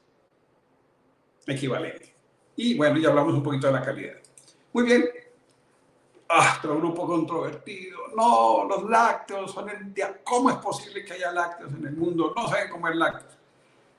Recordemos los componentes de los lácteos. Es un alimento hipercalórico porque tiene buena cantidad de carbohidratos, hipergraso, tiene muy buena grasa si es leche entera, e hiperproteico, o sea, tiene también alimentos muy buenos. Recordemos que en la historia de la humanidad, el consumir lácteos hizo que la nutrición humana mejorara mucho y incluso la talla de las personas en muchos países mejoró la talla porque le aportó mucho valor nutricional. Pero también estamos claros que como es un alimento hiper, si no se consume adecuadamente en las proporciones adecuadas, también nos puede poner en problemas. Entonces, los adictos a los lácteos pueden terminar haciendo diabetes, enfermedad cardiovascular temprana, problemas digestivos importantes, hígado graso no alcohólico y en algunas ocasiones, lo cual aún sigue siendo un poco controvertido, sobre todo con una proteína específica que es el caseinato, puede inducir cáncer. Bueno, en esa relación entre salud y lácteos, pues lo más importante es las enfermedades crónicas degenerativas no transmisibles. Y por esa razón, lo que se recomienda del consumo de lácteos es que sean lácteos bajos en grasa. Ahí viene un problema, porque la pasteurización que hoy es obligatoria para los lácteos desnaturaliza las vitaminas, sobre todo la vitamina A y D. Y luego la vitamina A y D tiene que ser adicionada nuevamente a la leche. Eso ya es un problema. Por eso es mejor consumir los lácteos fermentados, que son los quesos procesados, y consumir el yogur, que es una cosa interesante. Entonces, ¿cómo podemos medir un poquito el contenido de lácteos? Recordemos que una porción de lácteo tiene 12 gramos de hidrato de carbono, bastante calórica, 8 gramos de proteína, buena cantidad, y tiene entre 1 y 8 gramos de grasa, dependiendo si es con buena nata o sin buena nata. Y que el aporte calórico promedio está entre 90 y 150 calorías. 150 calorías, un helado. Un helado es un lácteo principalmente. Un helado puede tener 150 calorías, pero un yogur griego puede tener solamente 90. Entonces lo podemos medir también en onzas, media taza, 2 cucharadas, y jugar un poco con los promedios. Y como la mayoría viene con etiquetas, jugar un poquito con las etiquetas. Pero ¿cómo puedo medir, digamos, una porción de lácteo? Y lo recomendado serían 3 porciones al día promedio, y eso es casi estándar en todas las dietas, para el aporte de calcio, de proteínas, vitaminas, minerales, etcétera, que aportan estos alimentos. Y recordar lo que voy a decir, que la leche de almendras no es leche, es una agüita de almendras, y es mucho menos calórica que la leche normal. Si en promedio una taza de leche normal son 80 calorías, una taza de, entre comillas, leche de almendras solamente son 40 calorías, son la mitad. Pero es un alimento también rico en grasas. Entonces, bueno, pero volvamos a los lácteos. ¿Cómo podemos medir los lácteos? Los lácteos, entonces, en los dedos. Pues yo tengo aquí 4 falanges, cada falange de estas, que sería equivalente a un dedito de esos. Vamos a las fiestas y en la fiesta nos ponen quesito con palillito. Entonces yo pico el quesito y me como quesito. 4 deditos, 4 quesitos promedio equivalen a una porción. Y si son 3 porciones al día, estamos hablando de 12 falanges de queso al día. O sea, no es mucha cantidad. Si voy a consumir lonchas de queso, por ejemplo, el queso mozzarella estándar que se vende en Colombia, que viene en paquete sellado, 2 lonchas de queso equivalen a una porción que son 80 calorías. Entonces, si el promedio son 3 porciones al día, podría comerme 2, 4, 6 lonchas de queso al día. Ah, pero ¿qué pasa con el queso cuajada, que en Colombia les encanta, ¿no? En Colombia encanta el queso cuajada es muy bueno. El problema del queso cuajada, bueno, en términos de densidad calórica es menor, porque me podría comer una taza y eso son 80 calorías. Es una taza grande. O sea, puede comer un pedazote de queso fresco cuajada. El problema del queso cuajada son las bacterias. Si el queso no se come inmediatamente, el queso en el transcurso de los días va aumentando su nivel de bacterias y no de las buenas. Yo he detectado aquí salmonella, shigella, proteus por exceso de consumo de queso y estafilococo aureus en el estómago, ¿no? Eso es una cosa por el queso que no está bien o que le han crecido bacteriecitas interesantes por dejarlos madurar demasiado. Entonces el queso fresco, si bien puede comer una porción más grande, que es una taza que serían 80 calorías, tiene el riesgo de producir disbacteriosis intestinales severas e incluso infecciones intestinales, con repercusiones importantes en la salud de las personas. Entonces es bueno ir combinando quesos frescos con quesos maduros para poder utilizar eso. Un queso bien utilizado en una ensalada griega, con la ensalada, recordemos una ensalada griega para que se les haga la boca en este momento rico, una base de lechugas, con cebollas, con tomates, con aceitunas.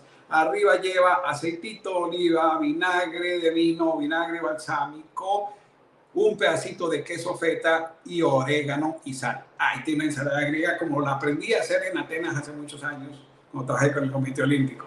Ahí tenemos entonces una posibilidad interesante de alimento rico en vegetales, frutas y una fuente de carbohidratos, grasa y proteína de buena calidad, si el quesito es de buena calidad. Entonces no es el diablo, que son los lácteos, no son el diablo, no los considero así, solamente que hay que saber utilizarlos con moderación.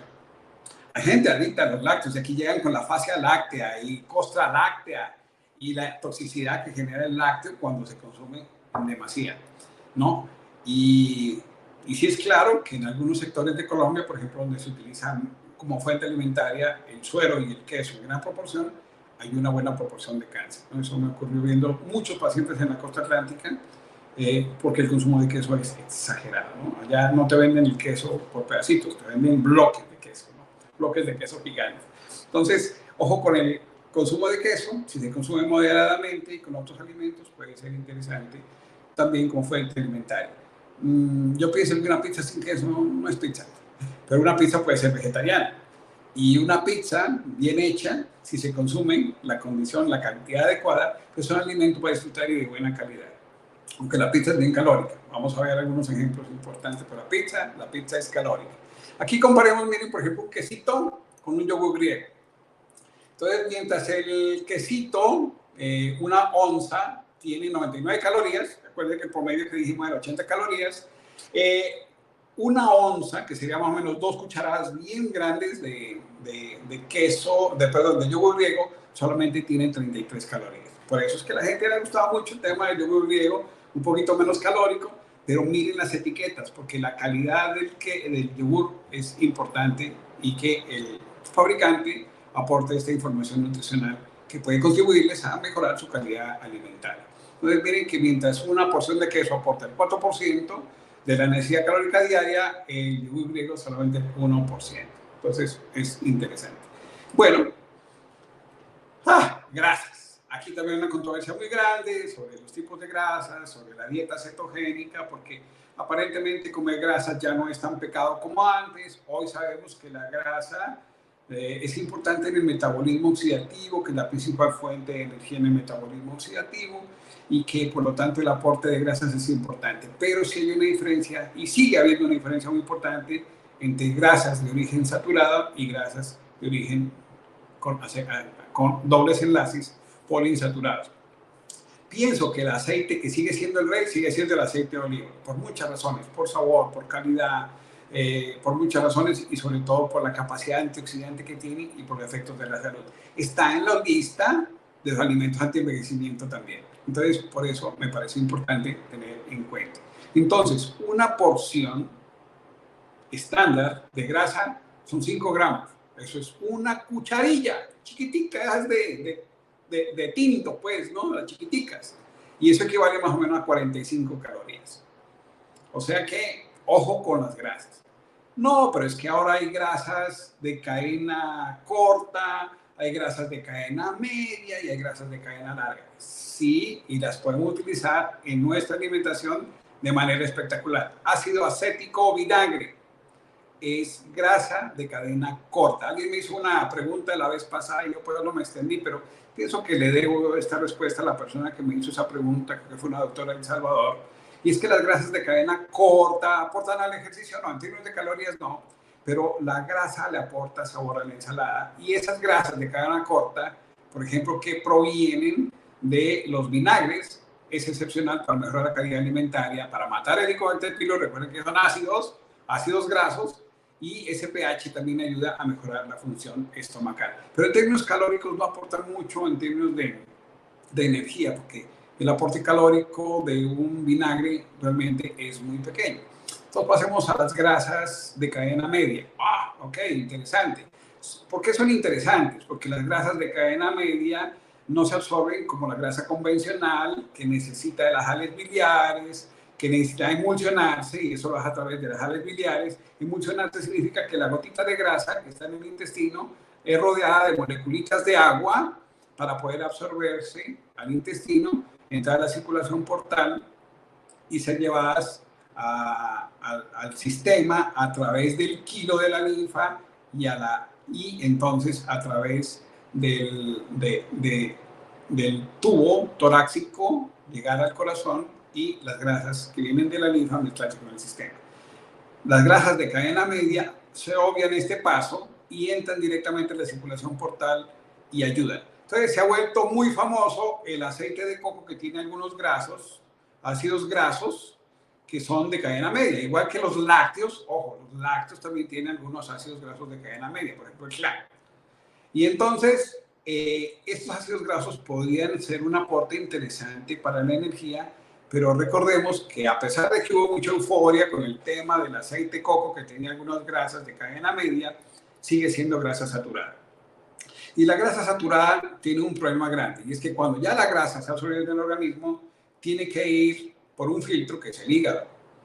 Y en el hígado, la grasa del organismo se va a convertir en lipoproteínas. Bueno, también otra forma en la que circula son los famosos triglicéridos, ¿no? Que también la grasa que se convierte por liponeogénesis, proveniente de carbohidratos, va a formar triglicéridos, sí, en parte, pero también la grasa que nos comemos. Por eso no me vengan con hipertrigliceridemia de origen familiar. Hipertrigliceridemia es que come mucha grasa y mucho azúcar, mucho carbohidrato. Entonces no vengan con cuentos. Pero sí es muy importante que estas grasas saturadas van a hacer una diferencia importante en las grasas que se transportan unidas a proteínas, especialmente albúmina, que son las lipoproteínas. Entonces estamos hablando de 3 lipoproteínas básicas: las de alta densidad, las de media densidad y las de baja densidad. ¿Qué es una lipoproteína de baja densidad? ¿Ustedes han visto alguna vez un caldito de pollo? ¿Sí? Un consomé. Recuerden qué grosor tienen las gotas de grasa. Son grandes. ¿Alguna vez han hecho un caldito con solamente aceite de oliva? Se van a dar cuenta que las gotitas de grasa son pequeñas. Eso mismo ocurre en la sangre. Las lipoproteínas formadas en el hígado, provenientes de la grasa saturada, que son de baja densidad y muy baja densidad, son unas bolas grandes que reemplazan y alteran el metabolismo del flujo laminar de la sangre. Ojo, ¿no? Y además pasan por el endotelio y lo pueden herir. Y de allí desencadenar el proceso inflamatorio asociado a las lipoproteínas, que se oxidan, y viene toda esta cadena de desastre de muchos años, que es la arteriosclerosis. Mientras que el aceite de oliva y los ácidos grasos monoinsaturados y poliinsaturados, especialmente los omega 3, en el omega 3, en el carbono 3, es por eso más fácil de romper el aceite de oliva que otras grasas. Lo que va a ocurrir entonces es que se forman burbujas pequeñitas. Esas lipoproteínas de alta densidad, las HDL, que son burbujas chiquititas, son capaces de romper las grandes, y por eso son protectoras, porque rompen las grandes y no producen ese daño endotelial, y el transporte dentro de la sangre es más fluido, de menos viscosidad, sin dañar y entorpecer el flujo laminar en el vaso sanguíneo. Entonces, por eso las grasas monoinsaturadas, como el aceite de oliva, siguen siendo el rey.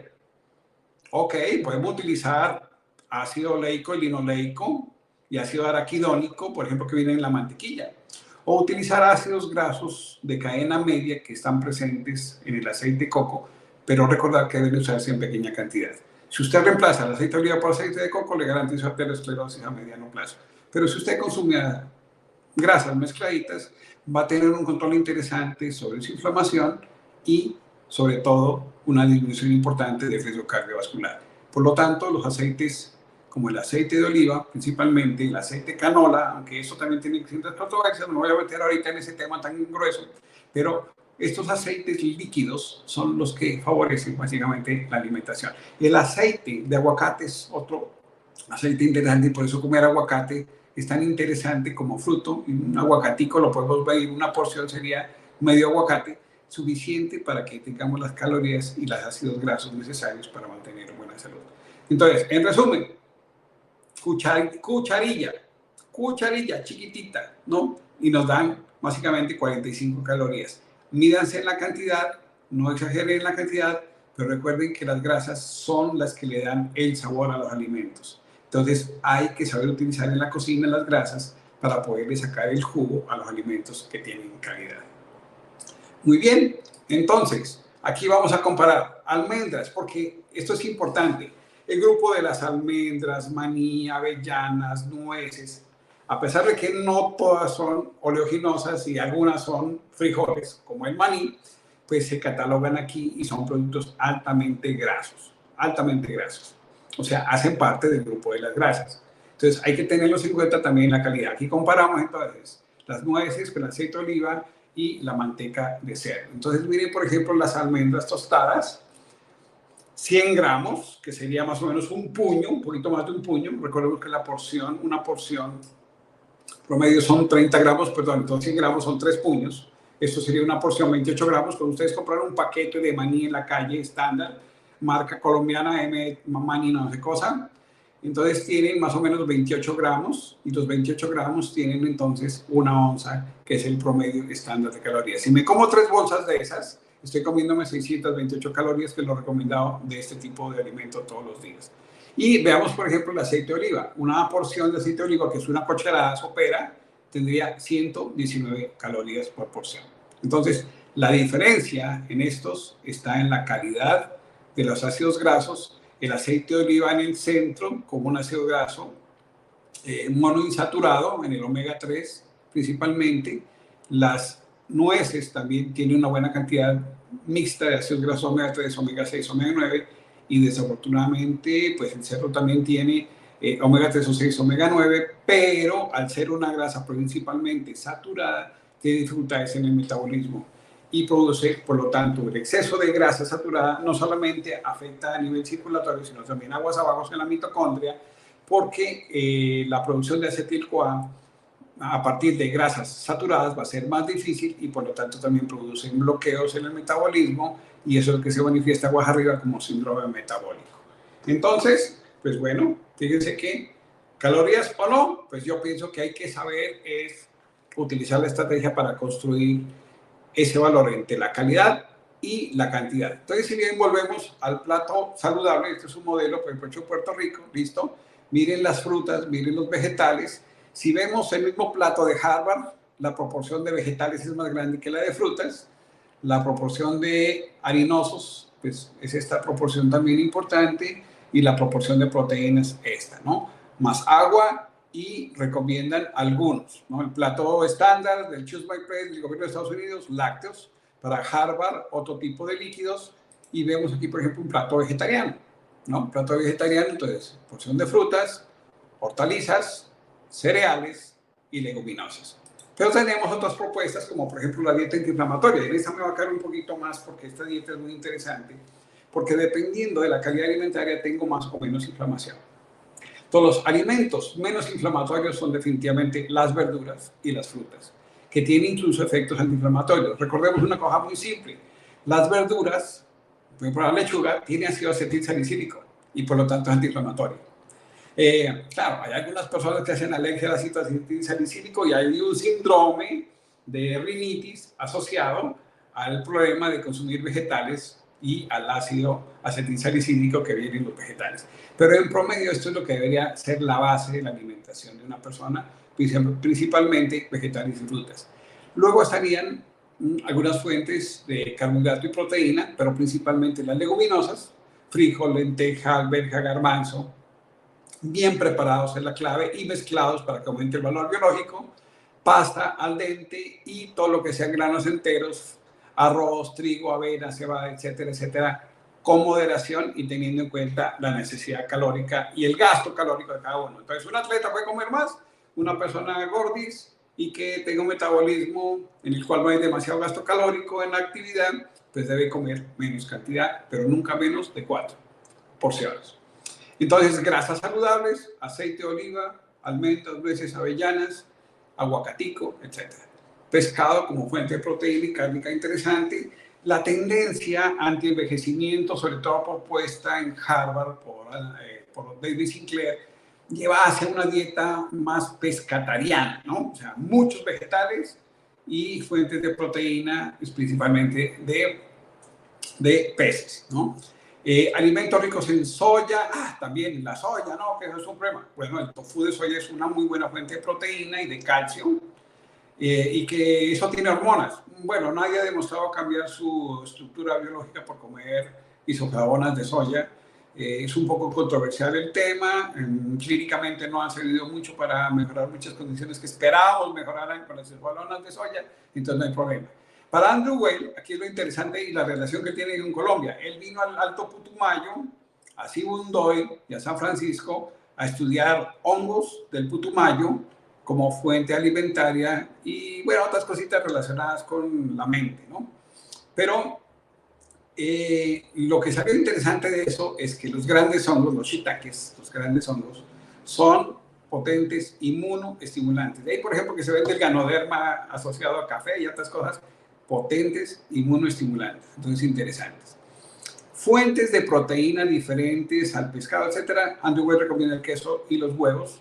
Y no tan frecuente, 1 o 2 veces por semana, y esto es por su contenido especialmente graso. Algo que no dije del huevo importante, el huevo puede tener advidina, que es una proteína que puede matar la flora intestinal. Entonces, si bien el contenido de colesterol no se afecta importantemente con el huevo, sí puede producir problemas de disbacteriosis intestinal y sobrecarga, especialmente en la vesícula biliar por culpa de la advidina. Entonces, la controversia está por ahí con el huevo, más que otra cosa. Muy importante los condimentos. Por los condimentos se descubrió América, que debe llamarse Colombia. Ayer estuve leyendo Américo Vespucio. Y bueno, por un error y por marketing, Américo Vespucio terminó dándole nombre a nuestro continente y se llama América.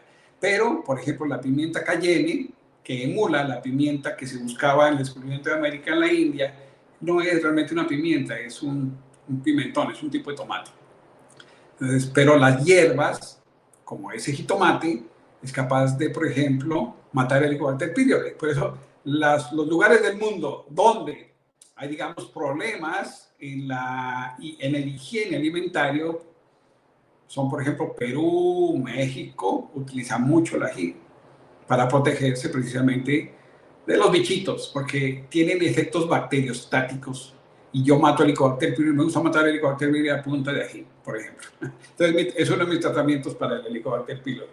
Bueno, productores de catequinas que mantienen el cartílago y además de ese momento son nootrópicos, estimulantes del sistema nervioso, el té y el café. Entonces, importante. Suplementos nutricionales, desafortunadamente muchas personas los necesitan.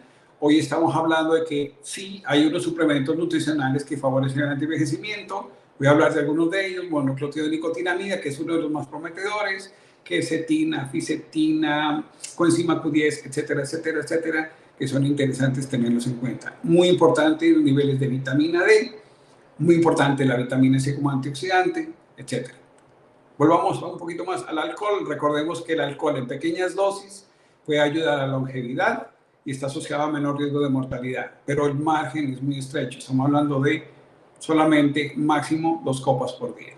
Y por último, el cacao y el chocolate, según Andrew Weil, entonces una tabletica de chocolate al 80% de cacao puede darnos una satisfacción importante en términos nutricionales y ayudarnos a mejorar la inflamación y mejorar nuestro estado de salud.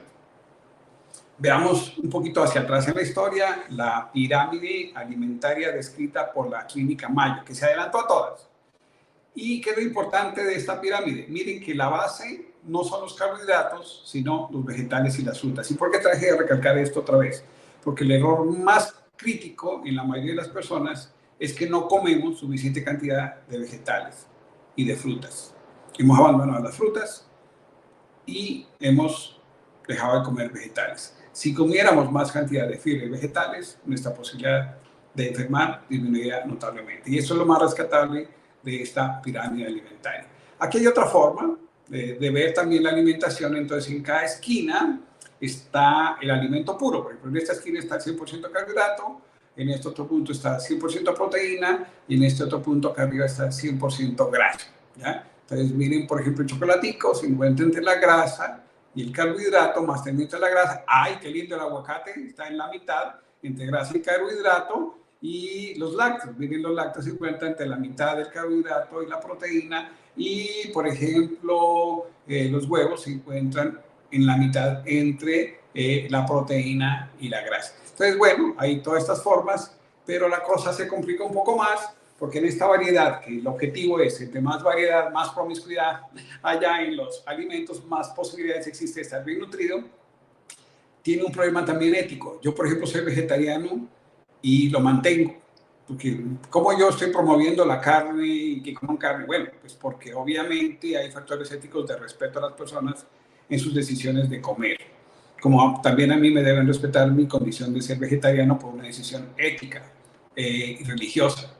Entonces, pues eso hay que tenerlo en cuenta en las personas y no obligamos a nada, y por eso la información que damos es una información que intenta ser completa y de buena calidad, basada obviamente en la mejor información posible y disponible a la actualidad. Entonces, por eso, digamos, no soy tan crítico de no comer lácteos, no soy tan crítico de dejar de comer carne, de ser vegano, etcétera, porque es una decisión personal y respetable.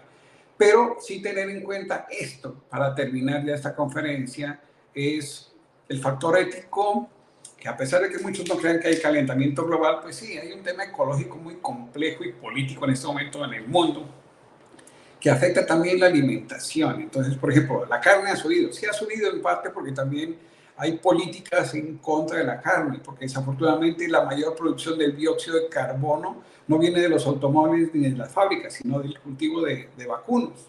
Y ese es el problema más grande que existe en Brasil, en la selva brasileña, ¿no? Que es romper selva para meter ganado. Pues entonces, por eso estamos hablando de factores éticos relacionados con la alimentación y con el calentamiento global, y por lo tanto, cuánto de nuestra alimentación genera huella de carbono. Entonces, la mayor producción de huella de carbono, pues obviamente la produce la carne, ¿no?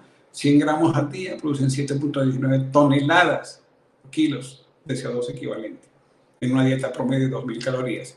Una dieta moderada en carne disminuye el impacto de calentamiento global de producción de CO2 a 5.63, baja en carne a 4.67, la pescatariana 3.91, una dieta vegetariana promedio 3.81 y una dieta vegana 2.89. Con esto, para cerrar la cosa, pues simplemente decirles, miren, ok, calorías, mito o realidad. Y voy a responder otra vez para concluir lo mismo que dije al comienzo. Si voy a construir un edificio y necesito hacerlo bien, necesito medir. Y si bien el mapa no es el territorio y cada paciente es un territorio diferente, sí tengo mapas que me ayudan a construir una alimentación saludable para las personas a las que yo les doy información sobre alimentación, nutrición y calidad, bajo factores éticos de respeto a las decisiones personales en alimentación.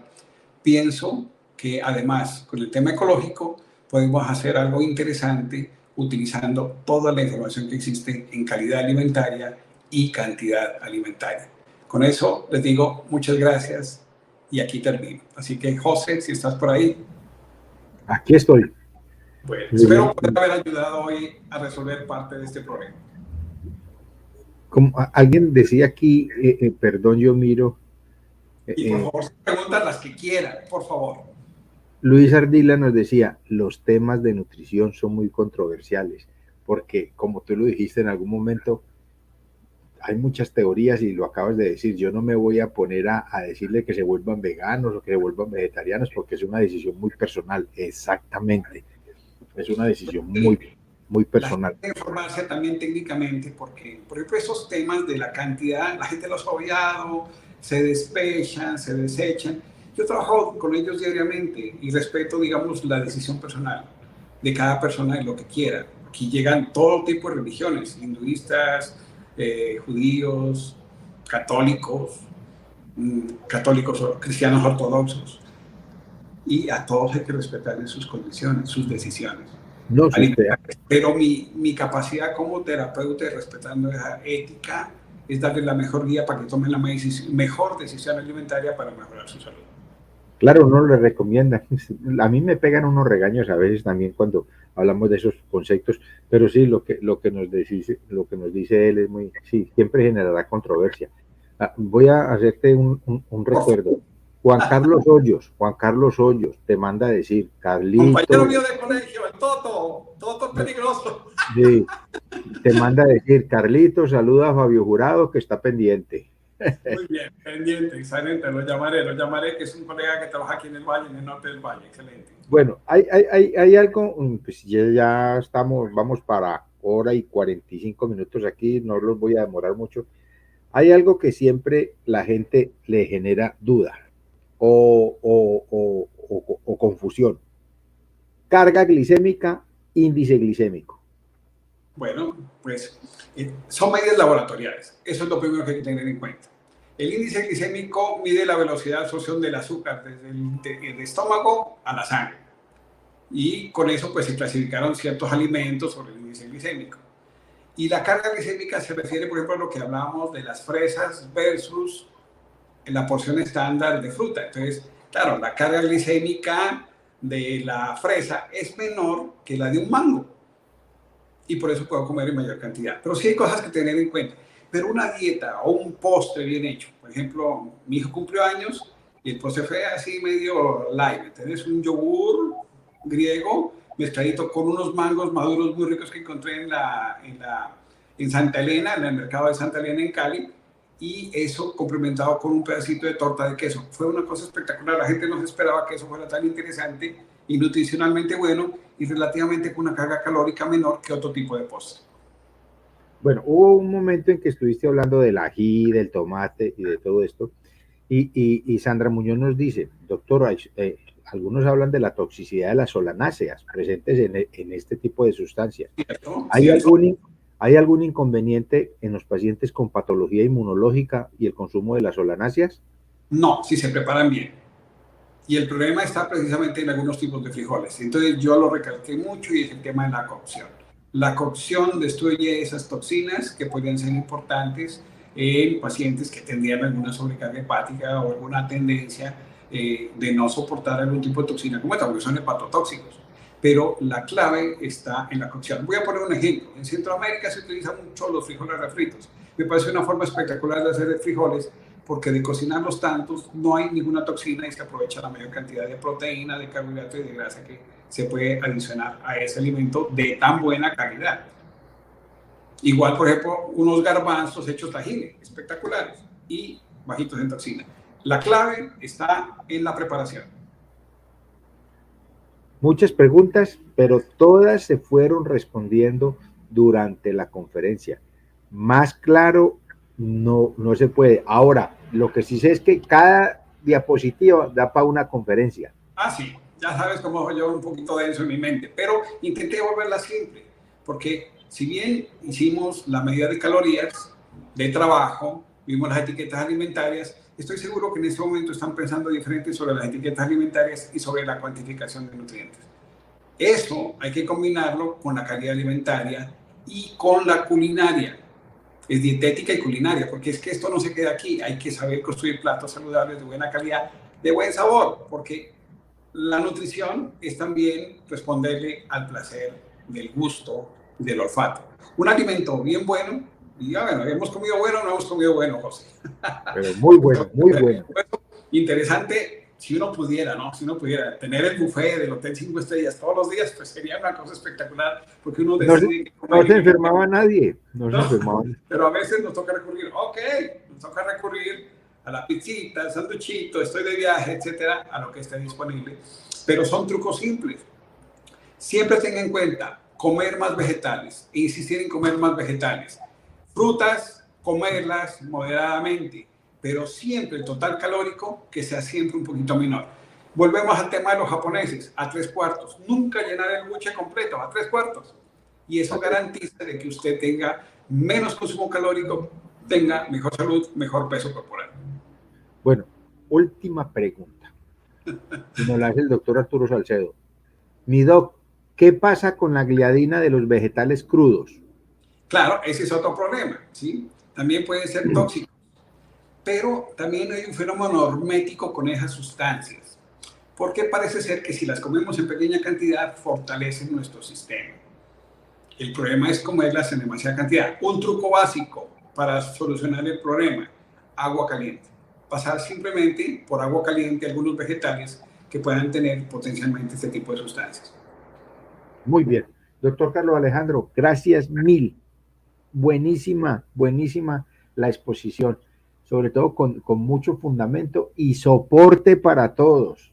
Mitos. O sea, hay que ponerle cuidado a las calorías, porque es que ya estamos diciendo nada de calorías y hay que ver la calidad del alimento, el pH que induce el alimento. No, todo debe tenerse en cuenta. Todo debe tenerse en cuenta. Esa es una buena conclusión, José. Todo debe tenerse en cuenta porque por eso tenemos herramientas intelectuales que nos permiten hacer mejor nuestro trabajo. Pero recuerden, el mapa no es el territorio. Insisto con eso.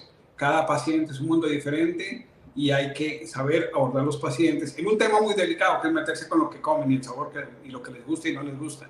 Por eso la información debe ser ética, de buena calidad, pero por sobre todo justa, para que así logre el objetivo.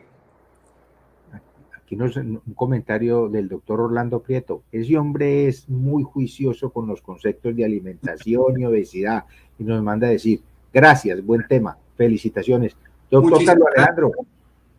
Bueno, espero poder haber ayudado y aportar algo. No, y de una vez lo estamos comprometiendo muy pronto.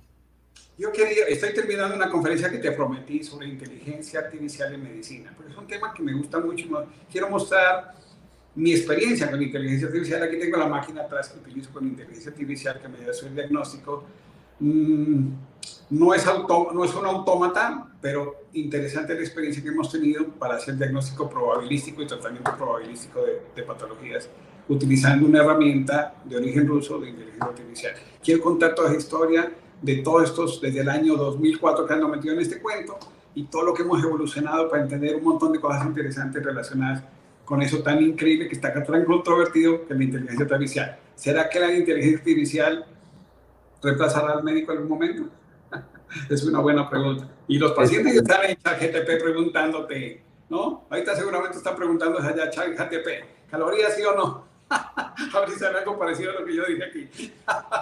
Bueno, a todos están preguntando para contactarse con el doctor y la información. Les recuerdo el WhatsApp de María Teresa para que le escriban y para ponerse en contacto con el doctor Carlos Alejandro y las preguntas que tengan. Más 57 305 26 17 07. Le escriben a María Teresa y ella los pone en contacto y les da la información que necesiten.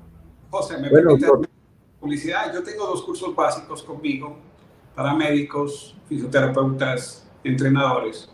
El primer curso se llama Método Científico para la Prescripción de Ejercicios, donde yo explico esto de las calorías, cómo medirlas en las personas, cómo hacer en el laboratorio, la relación entre ejercicio y sedentarismo, ejercicio y salud, y cómo prescribir ejercicio. Es un curso muy interesante que lo dicto desde el año 1997. Es un curso bien interesante. Y el segundo curso que estamos abriendo es el curso de manipulación masaje e inyección, que es una extensión de lo que hemos venido haciendo de enseñanza sobre temas de infiltraciones y dolores articulares. Entonces, pues, si alguien está interesado, por favor, se contacte contigo y le haremos llegar la información. Muchísimas gracias. Ahí está ese WhatsApp de María Teresa para que lo tengan todos presentes. Doctor, lo quiero mucho. Hasta luego y a todos nos escucharemos y nos veremos en nuestro próximo martes de salud.